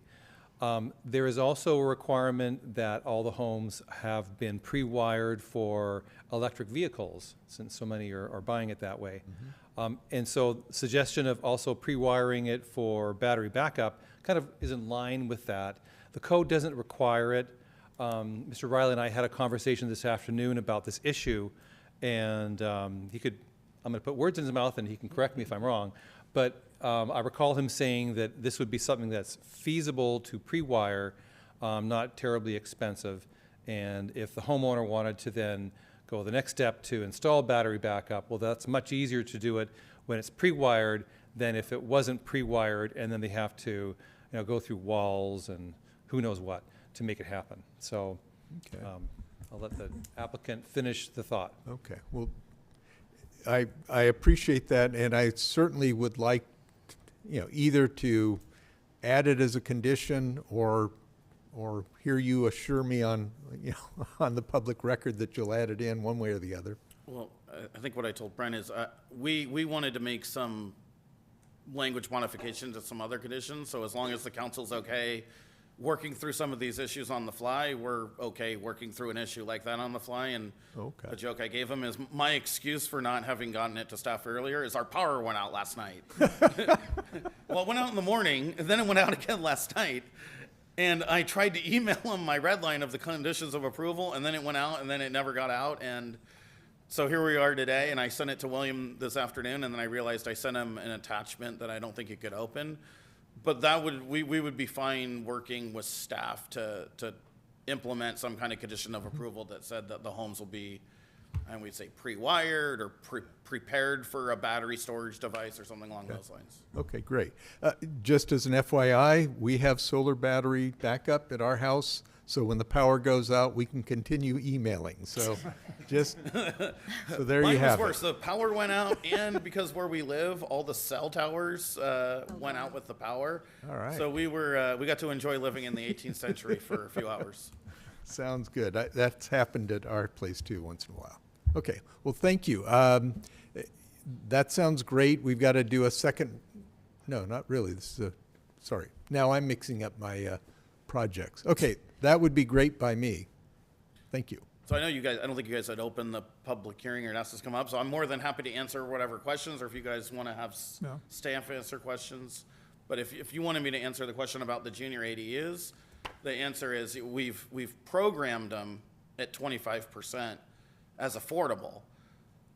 Almost all of the lots, and I'm going to look at our civil engineer, we were actually working through this the other day. We're actually working through the grading plans for each individual lot to see which house will fit. But right now, our plan when we did it was to make sure that each floor plan could fit on each lot of each product.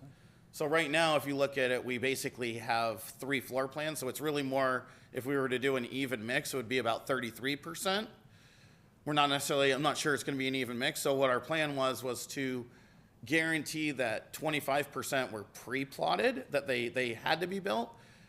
And then there would be the option, because most of the lots would be able to accommodate it, that if people came in and as an option they really liked that ADU plan, that would be an option that they could select. It would be a structural option essentially that they would select, because it's so much more efficient to build it when you're building the house than it would be to come in after the fact.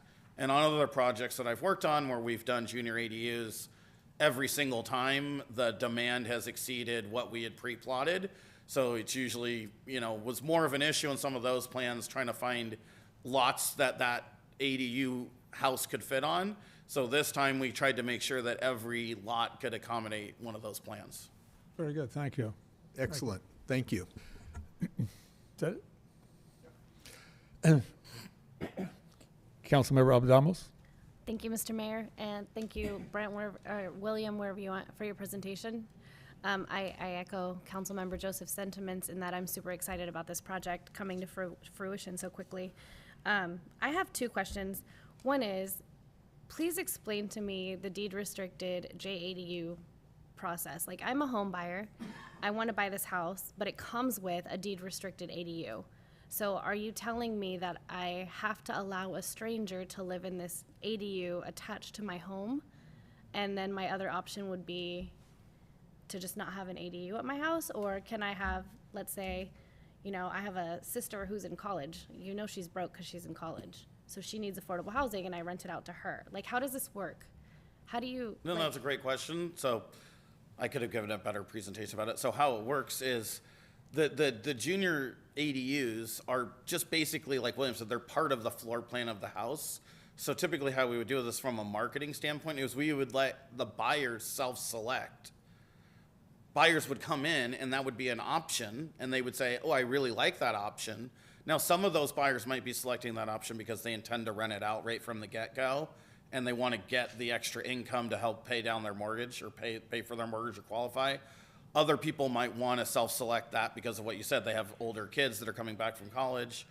They wouldn't have a requirement to rent it out to a third party. You could just have your mother-in-law live in it. You could have your kid back from college live in it. The deed restriction is worded so that it says, if you rent it to somebody outside of your household, that's when the income restrictions kick in. Okay. And there's no requirement to rent it out, but if you rent it out to somebody outside of your family, then it's restricted. And I think there's been some studies by the Turner Center for Housing that said typically about 50% of ADUs and junior ADUs get rented out to third parties. So that's why we looked at it that if we do about 25%, you would assume at any given time, maybe 10 to 15% of those would be rented out. And then the rest of them are probably used more, like what you said, the teenage kid back from college or the mother-in-law or the father-in-law, or as the mayor mentioned, sometimes maybe it's a swap-a-roo and the parents live in that one and the kids live in the main house, which I actually know some people that do that where they are retirees and so they moved into they built an ADU, moved into that and let their children and grandchildren live in the home they grew up in. Yeah. I was just thinking about it from a marketing perspective. Like if I was the developer, why would I want to burden myself with forcing someone to buy a home that they have to rent out at a certain rate? Although we're all pro housing, especially in this housing market. Yeah. Okay. So what I should have brought the floor plans and given them. What you can't see is no, they're designed so that I've seen them they're before. optional. So there's a door from the inside of the main house I've to the seen them ADU, before. and then there's also a door from outside to the ADU. So you can do what we call lock-off units. So you can lock off the ADU from the rest of the house if you did have a third party renting it out, or that could be open. And if it was all the same family, you could have access to the main house whenever you wanted to. Yeah, I've seen them. They're really cool. I'm actually a big fan of JADUs. My second question is, looking at this slide and even looking at it in here, these houses seem really close together. So are there options for bigger backyards? Just thinking as, like a mom with kids who want, what I've been seeing in housing development most recently is huge houses with tiny backyards. Is that going to be the case here too? Depends on what your definition of a tiny backyard is. Well, how big or tiny are these backyards? We tried to make sure that they had a minimum of a 10-foot. It's more usable, right? So we tried to make sure there's always a minimum of a 10-foot, preferably like a 15-foot usable backyard, somewhere in that range. But honestly, nowadays, especially with the way we have the houses designed, they're a lot of times meant to be more like outdoor living rooms. So what you can't see, we don't have the floor plans, but we have the California rooms off of the back. So you'd have the opportunity to kind of open up the sliding glass door and it's a covered outdoor room. So it's going to allow some of that indoor outdoor living space. I don't think they have something like that at Artisan or That's the a other huge project. sell. You should have said that. So our That's plan is cool. that, and then also what I want to mention is parcel D, that's really meant to be like a pocket park. And so we thought, well, we're going to have a project with a trail, a pocket park, and then a new park literally right across the street. Yeah. So to have what I would say are smaller than an old typical subdivision's backyard, it's not that big of a deal when you have that many other opportunities to go to a park or go enjoy space outside. So we're thinking the backyard's going to be more, do I have a place to have a barbecue, maybe have an outdoor fireplace and a TV out there, and it's kind of more of an outdoor living room. That sounds good. Thank you. You're welcome. Those are my questions. Council ready to open public comment? Yes. Yes, sir. Public comment on this matter is open. Anybody wishing to comment?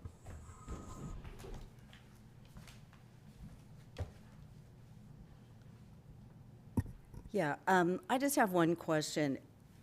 I know we're building a ton of places for people to live in because there is a great need for that. But my concern is that we're putting so many residents in such tight areas. And you're building 3 to 5 bedroom homes, some with auxiliary dwelling units to them. Where are all these cars gonna be? You know, I mean, I live in Waterton, and you can drive through there, and some of the areas, I'm telling you, you look like you're in a parking lot.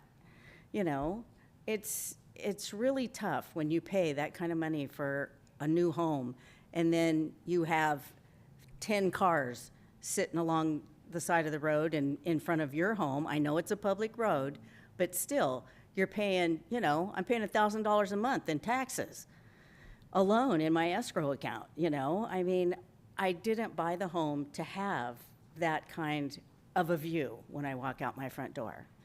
I just, you know, I just think it's very unfair to the people that are already there, or if you buy a new home and then all of a sudden, boom, you have that, you know, a parking lot. Anyway, that's just my thought on that. Could I get your name, please? Karen Fritz. Thank you. Any other public comment? Anybody online? Yes. I have Hugh Marquez. Go ahead, Hugh. Good evening, City Council and Mayor. I have just one concern. I heard about landscaping, and I know we had a good wet winter, and we have the Sites Reservoir in progress. We can't wait to get to that. But I'm concerned, I'm just curious of what kind of landscaping the developers are going to put in to the front. And actually, I heard that there was going to be a couple of trees on the side as a barrier from Newell Road. I'm just curious if the city or the developers are going to put in drought-resistant front landscaping for this new development. Because if they don't, I'm trying to figure out how they're saving water while using water. Thank you. Thank you.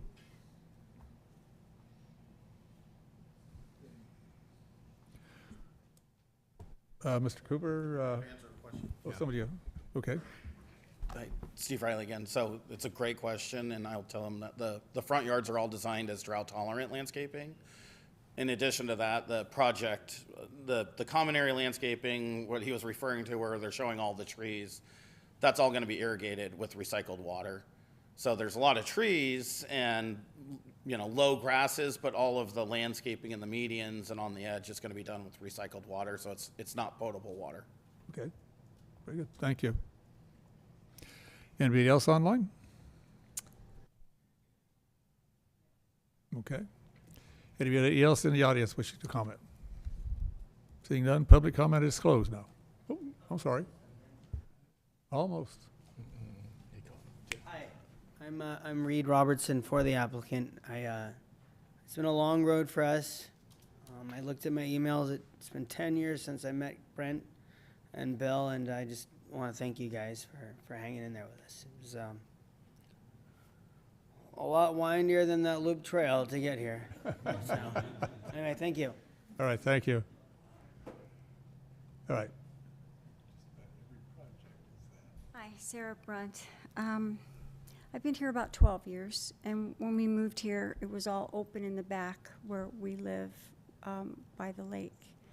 And now we have houses back there and right back there, and it's different. But more than that, I'm concerned with, we're older, we wanted to retire here, we're on kind of a fixed income, and I'm worried about the taxes with all of this building.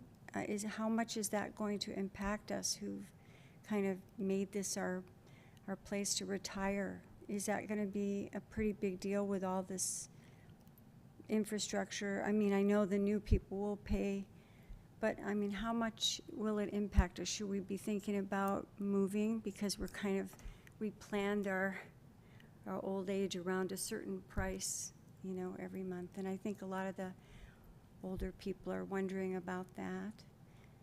That'd be something to talk about. And I'm concerned about the water, so many people. And I know there are some reservoirs that are planned, but I know that there's some building people who are into sustainable living have done certain kinds of mandatory water catchment systems, even gray water systems. I wonder if some of that should be planned in to help with the water situation, because I have a feeling we're going to be having a lot more problems with that. I know this has been a good year, but, you know, just questions. Right. Could you please say your last name again? Brent. Oh, thank you. Thank you for your comments. Anybody else? Public comment is now closed.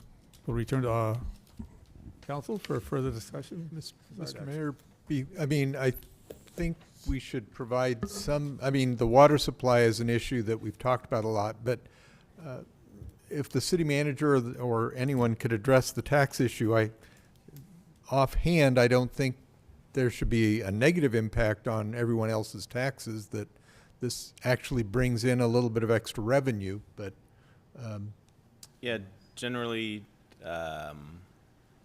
so as you look at the city's financial health and you look at the different revenue sources the city has to provide services for the community, there are a couple of different buckets as it relates to utilities, specifically water, wastewater services. Those are all separate business enterprises. So there are service charges paid by customers, and those services are provided like basically a not-for-profit business separate from the city's general fund. The city's general fund is our larger bank account that we provide our general services from, and we provide those services with a variety of revenue sources: property tax, sales tax, and transient occupancy tax, or hotel tax, are the big three. The way, sorry, I'm going to belabor this point a little bit, but the way that those revenue streams come into the city, property tax in particular, is based on assessed value. And so this property right now is assessed at a value that predates even Prop 13 and has just been escalated with inflation over a period of time. It's assessed as a vacant, undeveloped land. Each of these lots, when subdivided and then constructed upon, will be reassessed as they're sold. That's the trigger mechanism under Prop 13 for which reassessment occurs. So the city will receive what we call property tax increment. So right now we get a little bit of property tax from this large single property. When the property is subdivided into the 200 and some odd lots, each of those then will be reassessed, the value of the land plus the value of the home that's constructed. And so that sales price really becomes that new marker of assessed value. I don't have the numbers in front of me exactly on what that property tax increment is, but today this property does not provide very much property tax revenue to the city, to the general fund. When these properties are subdivided, we would receive more revenue. That revenue, of course, will go to the additional services that the folks here that will be living here might need from the city, again, not including some of those utilities. So generally, residential development is kind of a break-even proposition as far as cities go. Hotels are great because we get 100% of that hotel tax, and the hotel residents use very, very little city services. And so, having a couple of hotels is actually really great from the revenue side of things. So we have, in the Watson Ranch project, for example, there's a hotel plan, and we have a couple more in the city that are under construction or planned.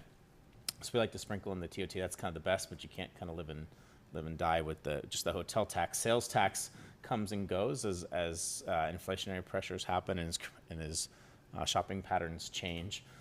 We have a broad base of sales tax generators. We don't have any auto malls or any places where high value items are purchased generating a lot of sales tax. It's more spread out. Our industrial area actually has some sales tax as well. So it's a pretty broad sales tax spectrum. And so that's a good balance. I guess the kind of short version of that story is our general fund is kind of evenly balanced among the three big sources. Property tax makes up the lion's share of it, but we do have healthy sales tax and healthy hotel tax rounding that out. So when these properties develop, the city would receive property tax increment. Our general fund would increase. We would expect to see additional expenses from the residents and the services they might desire. But at the same time, we think the additional revenue from the property tax increment would suffice. There is also additional assessments on these properties, in particular for fire service, although the fire district is a separate entity from the city and collects those revenues separately. They would pay those in addition to support the fire district. So, like I said, residential properties are generally kind of a break-even enterprise for us. We love the hotels, and sales tax can either be a real boon or kind of a swing, but we're fairly well balanced, and we have decent balances in our bank accounts, if you will. So we plan things out over a long period of time to ensure our financial stability, and projects like this are a net positive for the city, particularly as we talk about new consumers, new customers here for our commercial properties, for example. These new residents will be new customers for businesses in American Canyon, which would also generate some additional sales tax. So those are all sort of on the positive, and I hope I answered the question. Okay.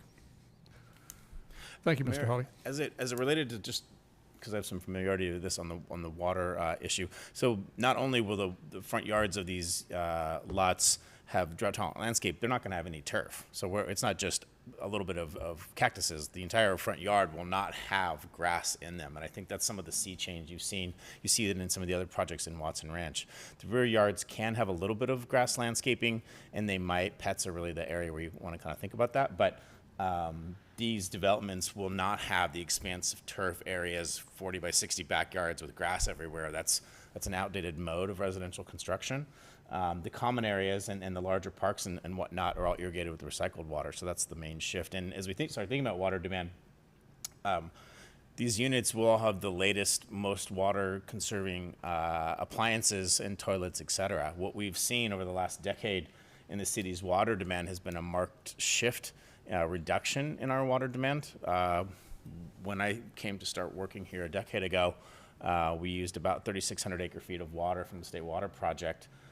We've added 4,000 people and 10 million square feet of commercial industrial space, and we used about 2,400 last year. So some of that's conservation. A lot of that is projects we've done to change our uses. And a lot of this, the new construction is much, much more water efficient than the construction of the 90s and the 2000s. So all those things are coming together, and we've altered our trajectory on demand. So these units will be the most water efficient units we have, as all new construction in California ends up being. Very good. Thank you. So we were at a point where council action.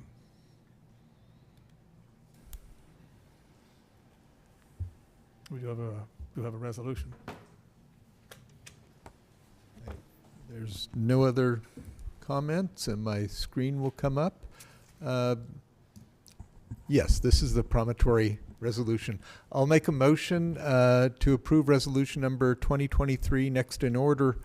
A resolution of the City Council of the City of American Canyon approving a vesting tentative subdivision map for Promontory subdivision to subdivide the 56.94 acre site into 216 single-family lots, 54 junior accessory dwelling units, and 8 parcels with 8 new streets in the Watson Ranch Specific Plan MDR 12, MDR 16, and Park Zoning Districts. Assessor's parcel number 059-030-007, file number PL22-0034. I'll second. Mr. Mayor, I was going to ask before we second it, if we could tweak a couple of the conditions, including adding the condition that you wanted to with regards to the pre-wiring of batteries. Okay, I'll add well, that's one of the tweaks. Yeah, What's your others? And if you guys have your packets in front of you, I can go through and tell you what conditions they are, and I think the city manager will be able to follow along and hopefully agree with me that none of these are controversial. Okay. So the first condition was 66A. It's a condition to build Newell Drive, and the slight change we wanted there was to make it clear that we intend on building Newell Drive to the entrance of the project, which is Street A at the beginning. And in talking with our esteemed engineers yesterday, we were sitting around realizing it wasn't a good idea to build the second portion of that until we had the secondary access figured out. Otherwise, the pavement would sit there unused, and if you build a road and you don't drive on it, a lot of times it actually causes problems. So we wanted to change that condition so that it was clear that the Newell Drive could be built in phases. the first phase, at the beginning of the project, and the second phase concurrent with the condition that requires us to have a secondary access before the 201st permit. I know I can't speak on behalf of anyone else, but if you recall earlier, we were talking about having that Newell Drive profile get kicked around by one of our open space groups. So building it in phases makes sense as long as you're willing to appreciate whatever we may come up with in the later phases. Well, we're assuming it will be the same profile for both phases, so Right. hopefully we can work it out before we start construction. Okay. Well, Mayor, my suggestion would be is to listen to some of these conditions. One of the points I want to make, and this even applies to the Watson Ranch specific plan amendment from earlier tonight. Those are the entitlements, but they all require implementation tools. For example, the AC1 project has a development agreement, for example, and we can envision now some amendments that are going to be needed to that development agreement. This project likewise will have some implementation tools, subdivision improvement agreement, reimbursement agreement. Those come back to council at a subsequent date. Some of these details might have to get flushed out in those agreements as opposed to within this entitlement. I'm not sure we're going to be prepared to go through a lengthy changing or editing or removing conditions of approval tonight. Our suggestion is to go through the entitlement phase, and maybe some of these details get adjusted or addressed in the reimbursement agreements.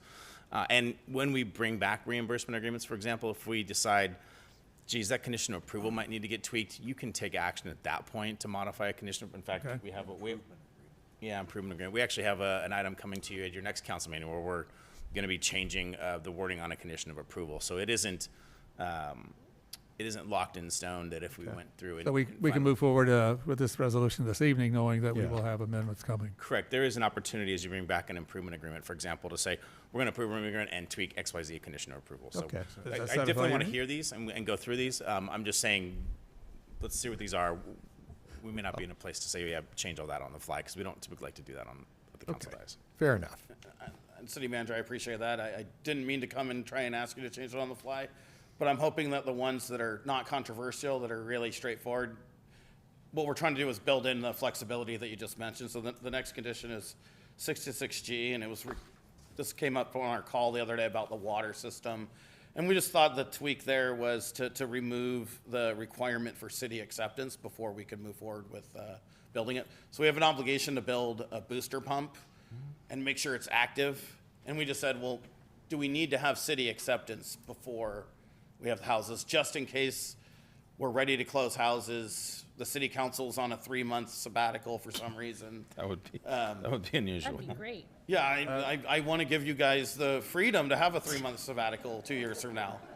So we thought if we could just eliminate the language city acceptance, that would make us very happy, just to eliminate that small wrinkle. And then the other conditions are all under these are all under 66 H, I, and J. And it was about the water system, the recycled water system. And our suggestion there is to just add the caveat to the end of the condition, something that says, do this condition or something else to the satisfaction of the city engineer and city manager. And then lastly, there was a condition on the park, and Mr. Cooper and I spoke about it the other day, and the city wanted us to try and make sure we graded the park down, and he suggested 2%, and I said, well, I'm not quite sure if that makes the most sense. So again, we thought maybe we would just have an agreement that says we will rough grade it in accordance with the grading plans approved by the city. And I think that hopefully those small changes aren't too controversial, and if the council would take them under advisement, I would appreciate it. Yeah, I appreciate the suggestions. My recommendation, and I think Bill agrees with this, those are the kind of tweaks we prefer to do, is bringing back this improvement agreement, reimbursement agreement package to you. There would be bonding concerns, for example, around acceptance of a pump station. Those reimbursement agreements are going to contemplate securities and bonding and whatever, and we're going to want to think through the mechanics of, if we haven't accepted, what are the implications for the bonding in that agreement, and that's just a detail that pops into my head right here. I don't think any of those on their face are problematic, and I get the intention around, why do you want to build a road if no one's going to be allowed to drive on it? We've seen some of those issues on Newell Drive, the current segment of Newell Drive north of Donaldson right now, for example. So Conceptually, we understand that. I think that kind of detail, we have the ability to tweak as we bring back reimbursement agreements, and we want to think through that. So if the council's fine with that. So I think if we make the motion to adopt the resolution, we could add a proviso as well. I think we can just go ahead and approve it. Leave it clean. Recognizing that there are subsequent documents that have to be worked out between the developer and the city. Yeah. And we can integrate any of those little things into that. Yeah, exactly. And I think a correct characterization of that would be a subdivision improvement agreement. Okay. That Okay. is the most likely vehicle for what we're talking about. So we can go forward with the resolution as it is right now and have a subsequent. So I'm going to stand by my motion. I'll stand by my second. All right. Motion second, roll call, please. Councilmember Abadamos? Yes. Councilmember Joseph? Yes. Vice Mayor Washington? Yes. Mayor Garcia? Yes. And more work to come. Thank you very much. Have a good evening. Very good. Okay, moving on with our agenda. Business. Item 12. Voting delegate and alternative as for the League of California Cities 2023 Annual Business Meeting.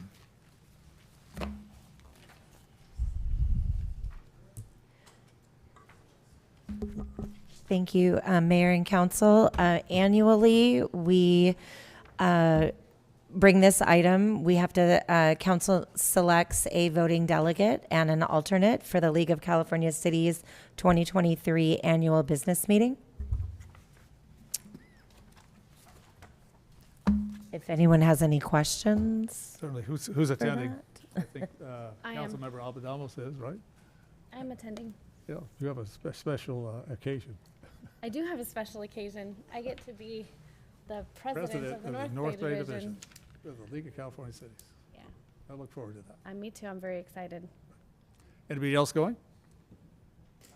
Not signed up yet, and probably won't be going. Oh, no.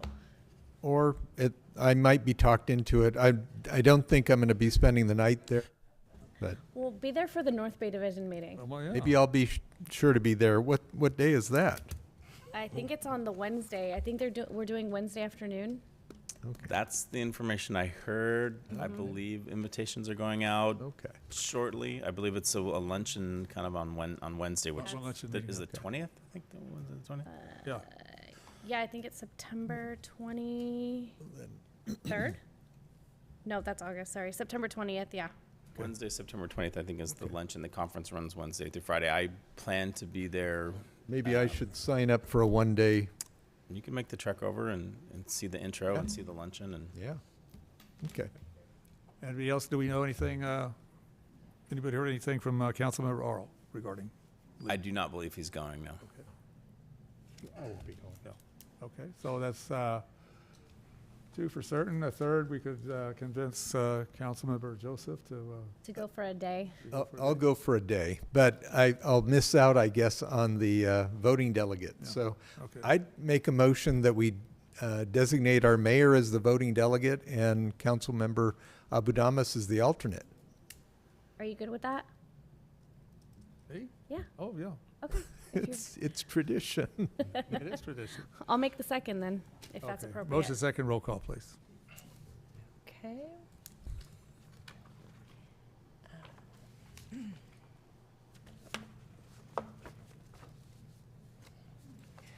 Councilmember Abadamos? Yes. Councilmember Joseph? Yes. Vice Mayor Washington? Yes. Mayor Garcia? Yes. Thank you, Council. Look forward to taking care of business.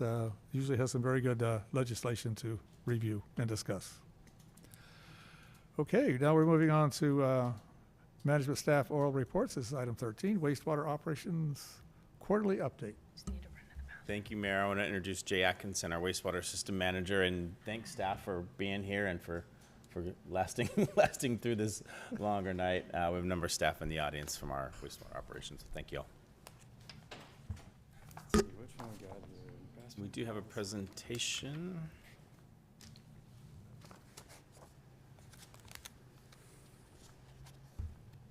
I feel like it's a PDF.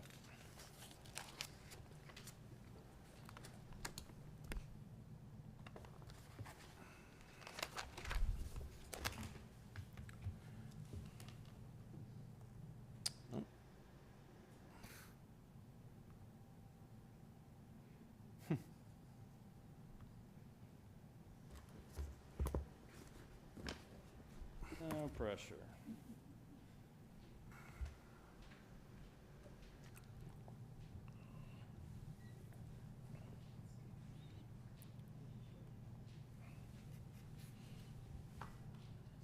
It's not on a desk. Well, it's on here, but it's a PDF. So, so you know what I need to do? Can we get in the U drive? Let's see. Can we get in the U drive? Teresa? Can we get in the U drive or no?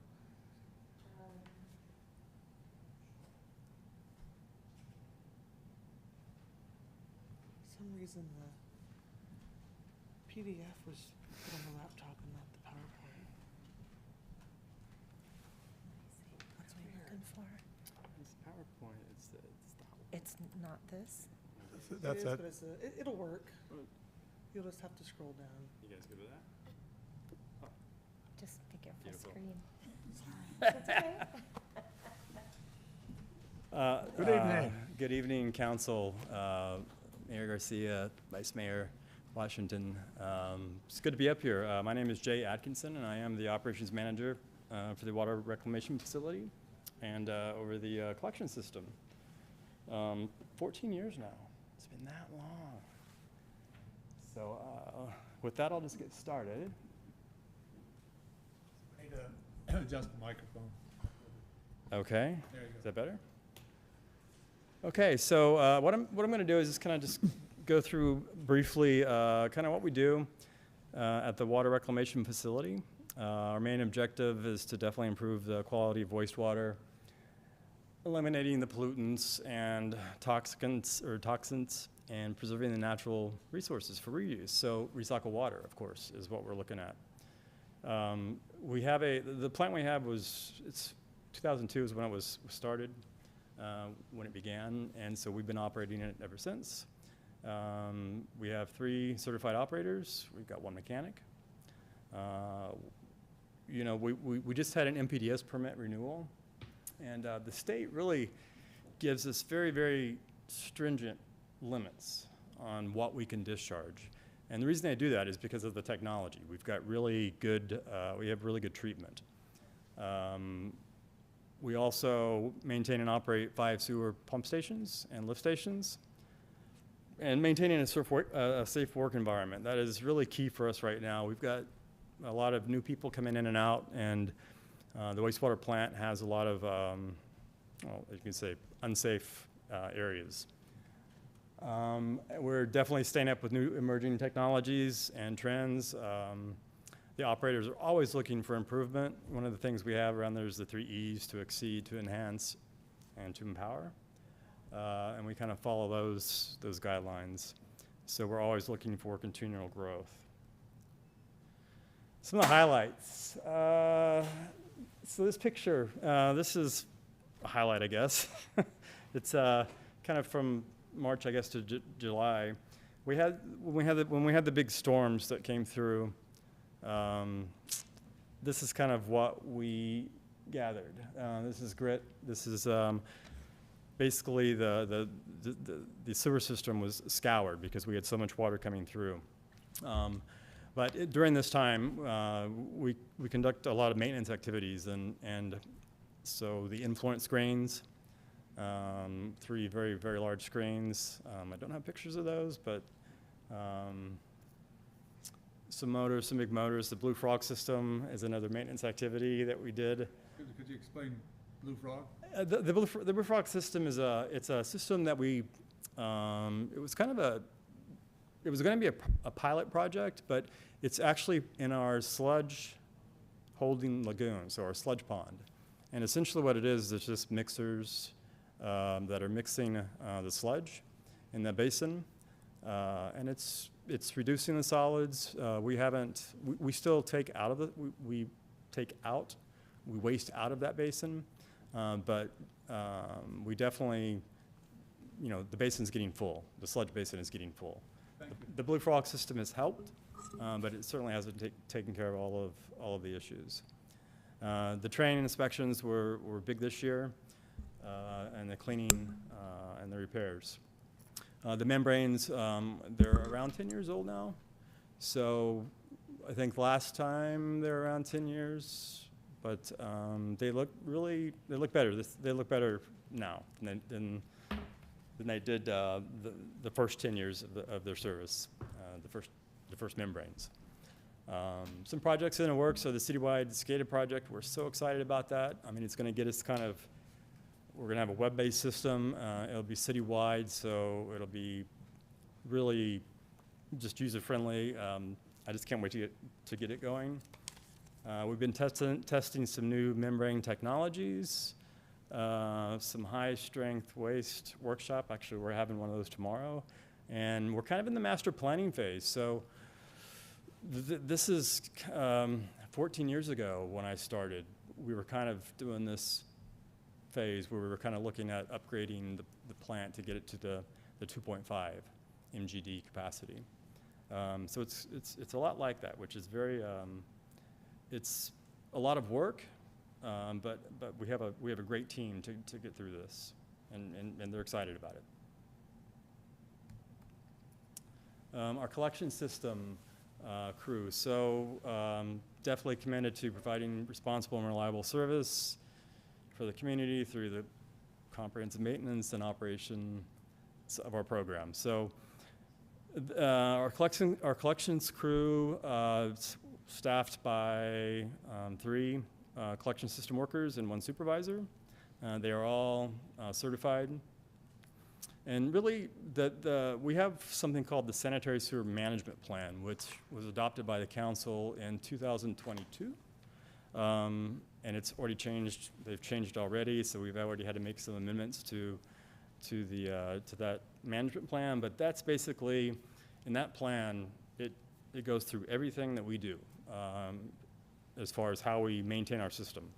Everything from looking at the condition of the system, and for projects for I&I, to just looking at laterals and looking for improvement opportunities there. The knowledge of how to respond to a sewer spill. So that's really, sewer spills have become very, very costly. You don't want to have them, you want to try to prevent all of them that you possibly can. And so, by cleaning the system, we have the CCTV camera. I think you might have saw some pictures on the last presentation. And then preventing sanitary sewer overflows, and then informing the public through outreach. That's extremely important, to inform the public on what can and can't go down the sewer system very well. That helps us a lot to prevent backups. Now that is a very clean pipe. Cool picture. I wish they were all like that. I think that's one of the newer pipes. Actually, I don't know who that is on the end, but anyways, some of the highlights in the collection system. So the new WDR went in effect, waste discharge requirement. So in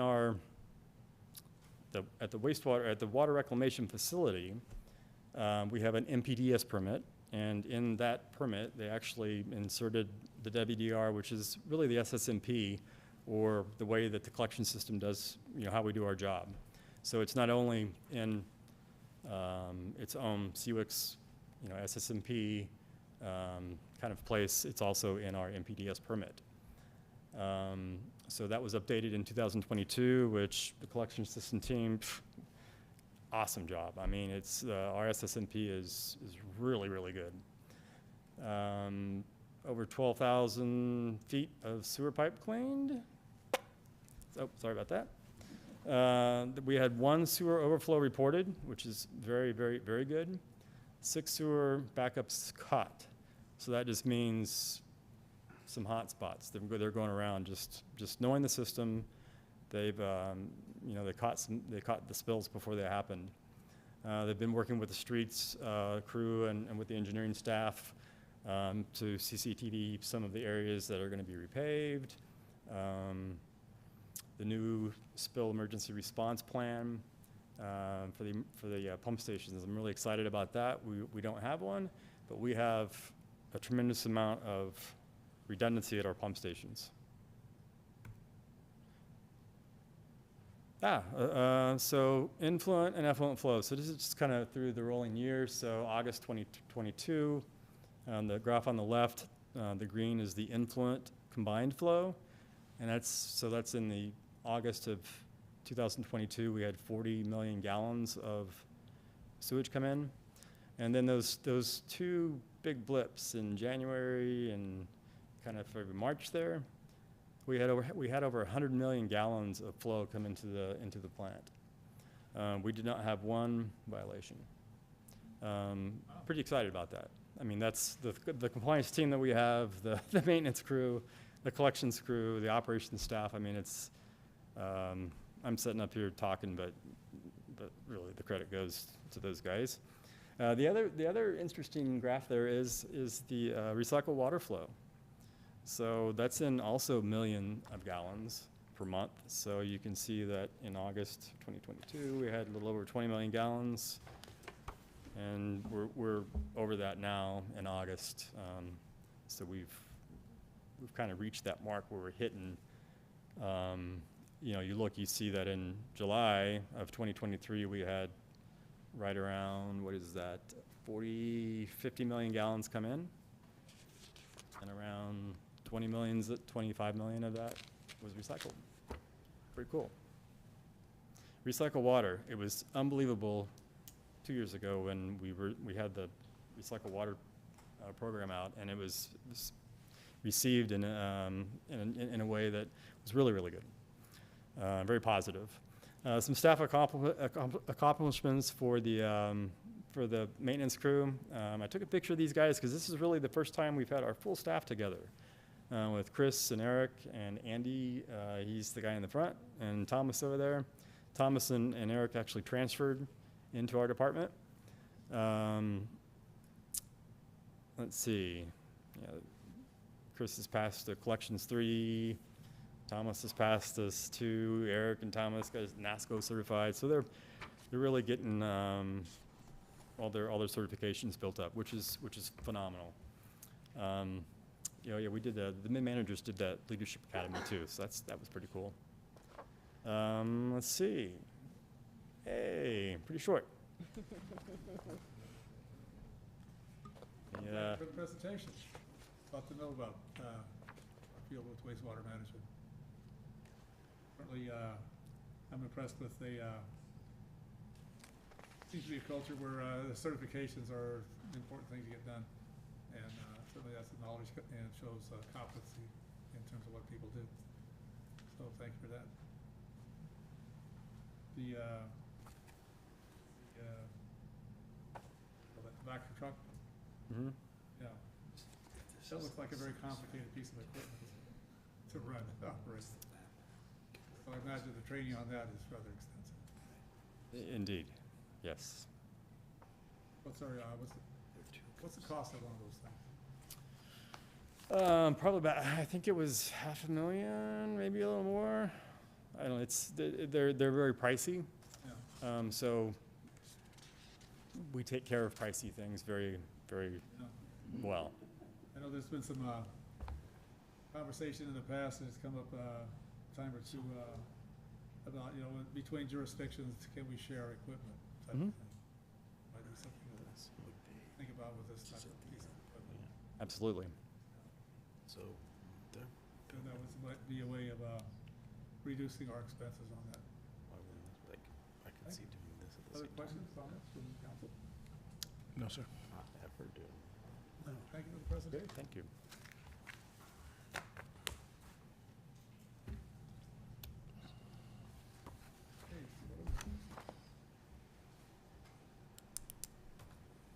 Anything further on management staff report? No, Mayor. Our community spokesperson who usually tells about all the fun things is actually at a training this week, so she's not here. We lost our energy spokesperson. So I'm looking at rest. I don't think we have any other updates. Thank you, Mayor. Thank you. We'll move on to Mayor Council comments, committee reports, and then look at future agenda items after that. Napa County Local Agency Formation Commission update. Sure. So at our last LAFCO meeting, so do you remember last month we had a strategic planning workshop? At our last LAFCO meeting, we were supposed to adopt the 7 goals that came out of that workshop, but of course we did not. For one of the goals, we're doing a special 2-hour meeting to kind of work through. It was a really large goal, so we're doing another meeting for that, and then some were combined together, and some were just taken off completely, which is typical when you don't have the full committee at the strategic planning workshop.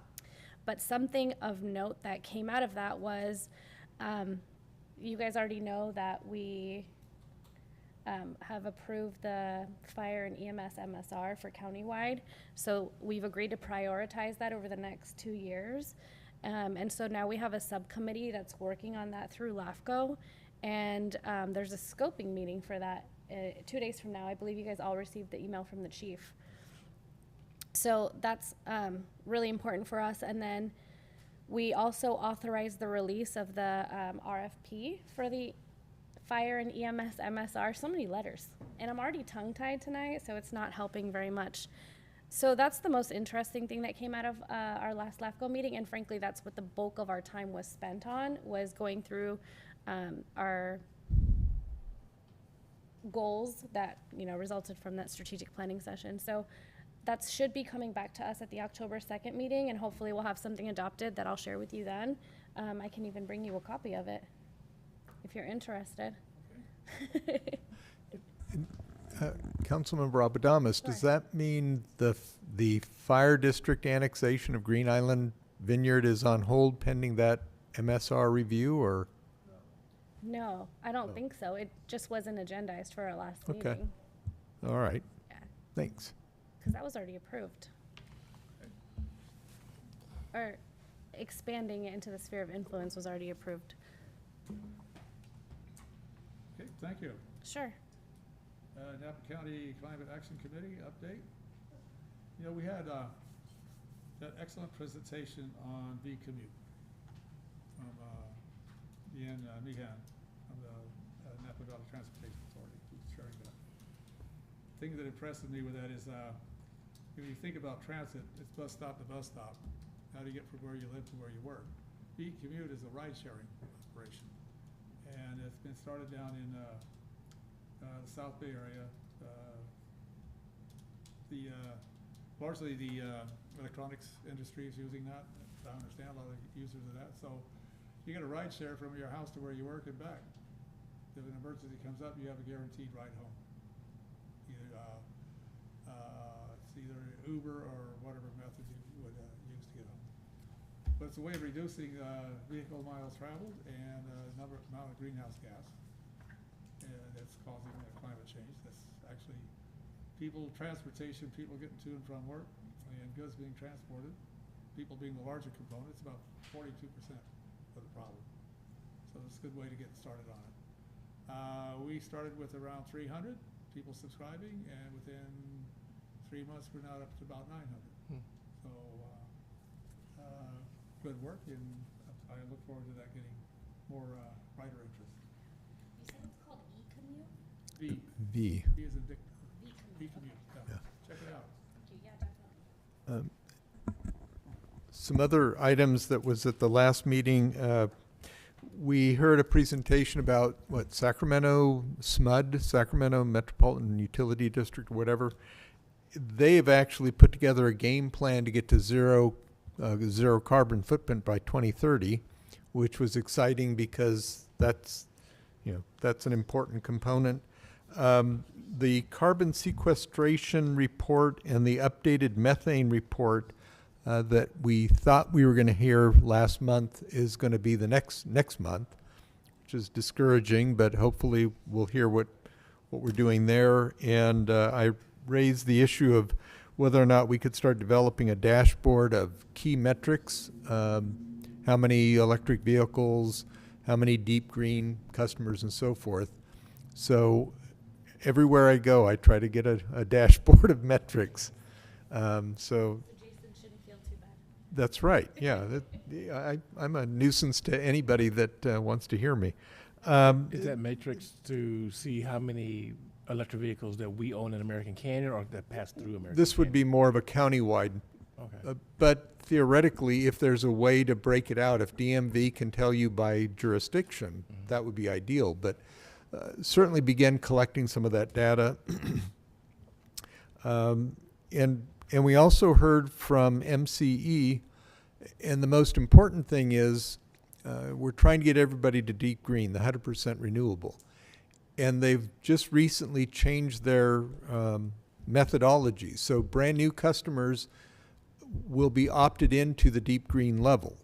So they can opt out and go back to PG&E or drop down to light green. But if they just, don't pay attention to what's happening, they will be 100% renewable energy customers. And as a result, the percentage of deep green customers is starting to creep up. So, and I checked because my initial reaction was, okay, they're going to be all upset about that. But apparently most customers don't have a real problem with it, in large part because it's about the same. I mean, it's maybe $1 or $2 a month more than if you just stuck with light green or PG&E. So the reality is you can, save the planet and not really spend that much extra. So. Okay. Right, Napa Valley Transportation Authority. Yeah. How about the vice chair? Yeah, I think that one was actually in my report. So we got updates on all the major projects. The highlight for me is Soskel Junction is moving along, and there's a good chance it'll be drivable by the end of the calendar year. Well, or the finished product will be available by the end of the year. And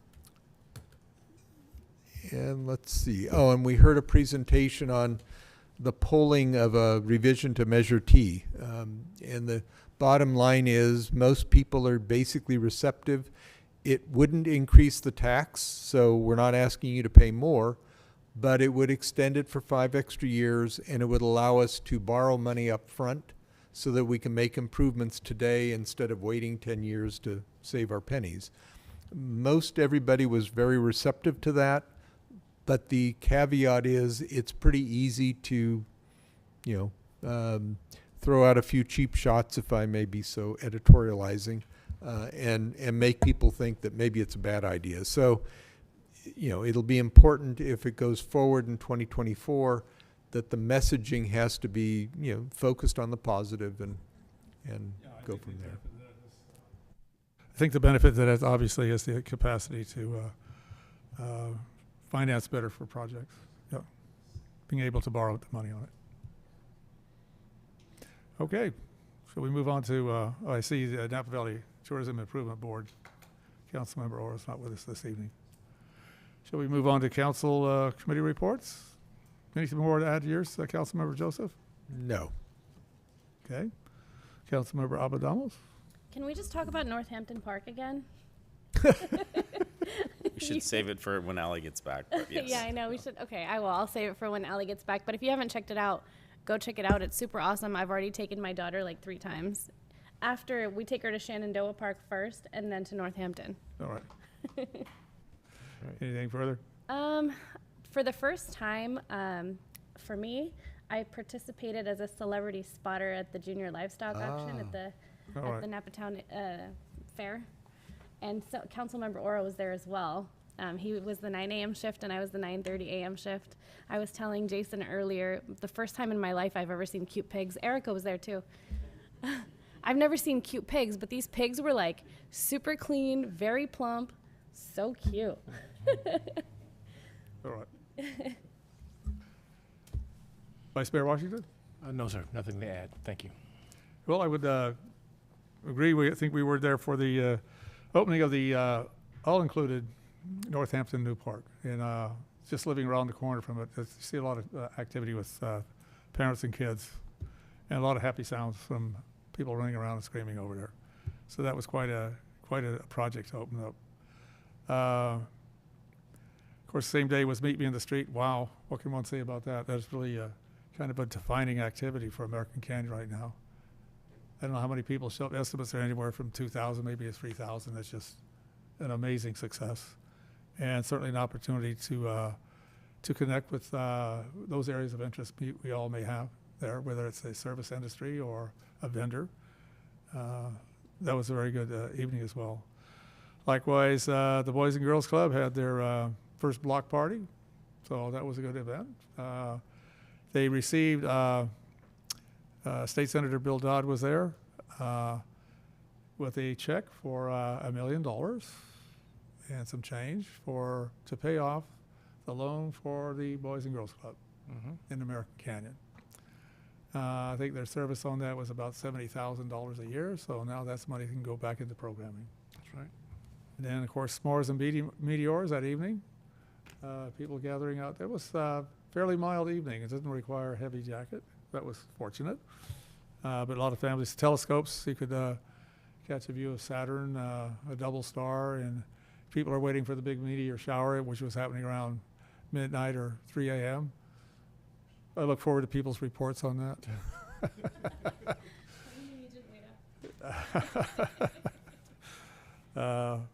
And I think that would conclude my report. Future agenda items, anybody?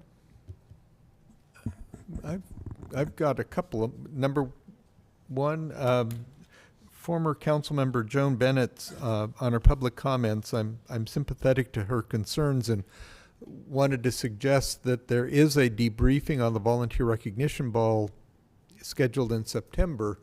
And if no one objects, since I suspect she'll be there as a former Gator or as a current Gator, that maybe we can address or just recognize the agenda might be a little broader than just the volunteer recognition ball, and discuss some other ways in which we can better integrate the community with the city. So that, we'll just hijack the agenda anyway and probably go beyond just the volunteer recognition ball, but just as a heads up. The other item is... Council colleagues agree? I agree. I also wanted us to talk about 4th of July. It's been on my mind for a while. So just expanding the agenda works for me. Yeah. Okay. Well, I actually see those as different topics. I think we've surveyed some of the former Gateway winners and have a meeting scheduled based on their availability. And we haven't targeted an audience on 4th of July. That's a much larger audience. So probably both noteworthy topics. I don't know that I want to feel like we're limiting that conversation on 4th of July to the much smaller group. So Well, two separate items and how that's that. So. Yeah. So my suggestion maybe would be something related to 4th of July and planning for next year's 4th of July, really. So that could be a future agenda item, or just ask me to bring back planning for next year's 4th of July, and we'll keep it kind of broad and solicit feedback, really, and think about next year. All right. Okay. The other one, totally unrelated, is to either bring back for a public discussion or something to explore the use of any city-owned parcels that we could use to build low-cost condos. This is something I've been pushing for a long time, and it appears that the private sector isn't enamored with condominiums because they can make more money leaving them as an apartment. So if the private sector doesn't work, maybe what we can do is take advantage of some of the parcels we own, not that there's a lot of them, but explore the possibility of partnering with someone who's willing to build them as condominiums because we're providing the land, and as the landowner, that's what we want to do with it. So if we could schedule a future agenda item to have that discussion. Having that conversation. Yeah. And potentially, if it's a model that works, maybe there's a way that we can acquire other parcels for the specific purpose of turning around and RFPing it to a contractor to develop it as more condos. I just think that's the part of the housing market that just isn't going anywhere, and it sounds as if the market isn't going to. Well, I think for me it would be a matter of clearly understanding why it's not being built. Right. Maybe that's both. Why isn't it happening in the private sector? What can we do to make it happen? Because I'm sure I don't have enough information on that, but I think it's worth discussing. Yeah, the way I would characterize that is bringing back an item that's an inventory of city-owned properties, that would have some potential for residential use, speaking of We're being all tongue-tied, tongue-tied. specifically Not condominiums just me. with that particular use. So we can go back and bring back a list and a map and delve a little bit into some research we find and go from there. Okay, thank Very you. good. So the way we want to kind of memorialize these future agenda items, and I heard two of them. One relates to 4th of July, and then the other is for city-owned properties, is to actually have a motion, a vote, so that we can put it in our meeting minutes and we record that for our history of our body. With regard to the recognition, Paul? We already have a meeting scheduled for the, Mark mentioned it, Yeah, September, I okay. forget the September, date. So yeah. those invitations have already gone out, and we've already done some surveying of folks, so I don't see a future item there. Okay. But No. on the 4th of July. It's in the works, that's fine with me. Yeah. Okay. Yeah, on the 4th of July, that one can be a bring back, feedback and planning for next year's 4th of July. Okay, Yeah, I'll make that motion that we be included in the planning for next year's 4th of July. Okay. I'll second. motion second, roll call?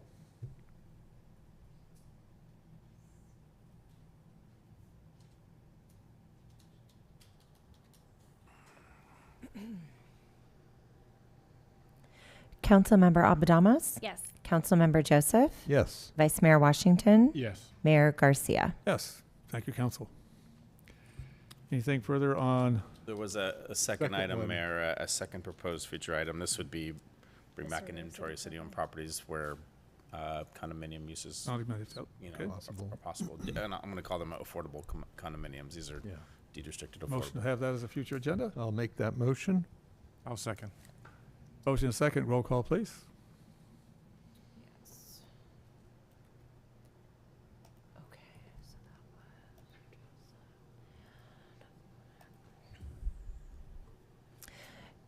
Councilmember Abadamos? Yes. Councilmember Joseph? Yes. Vice Mayor Washington? Yes. Mayor Garcia? Yes, thank you, council.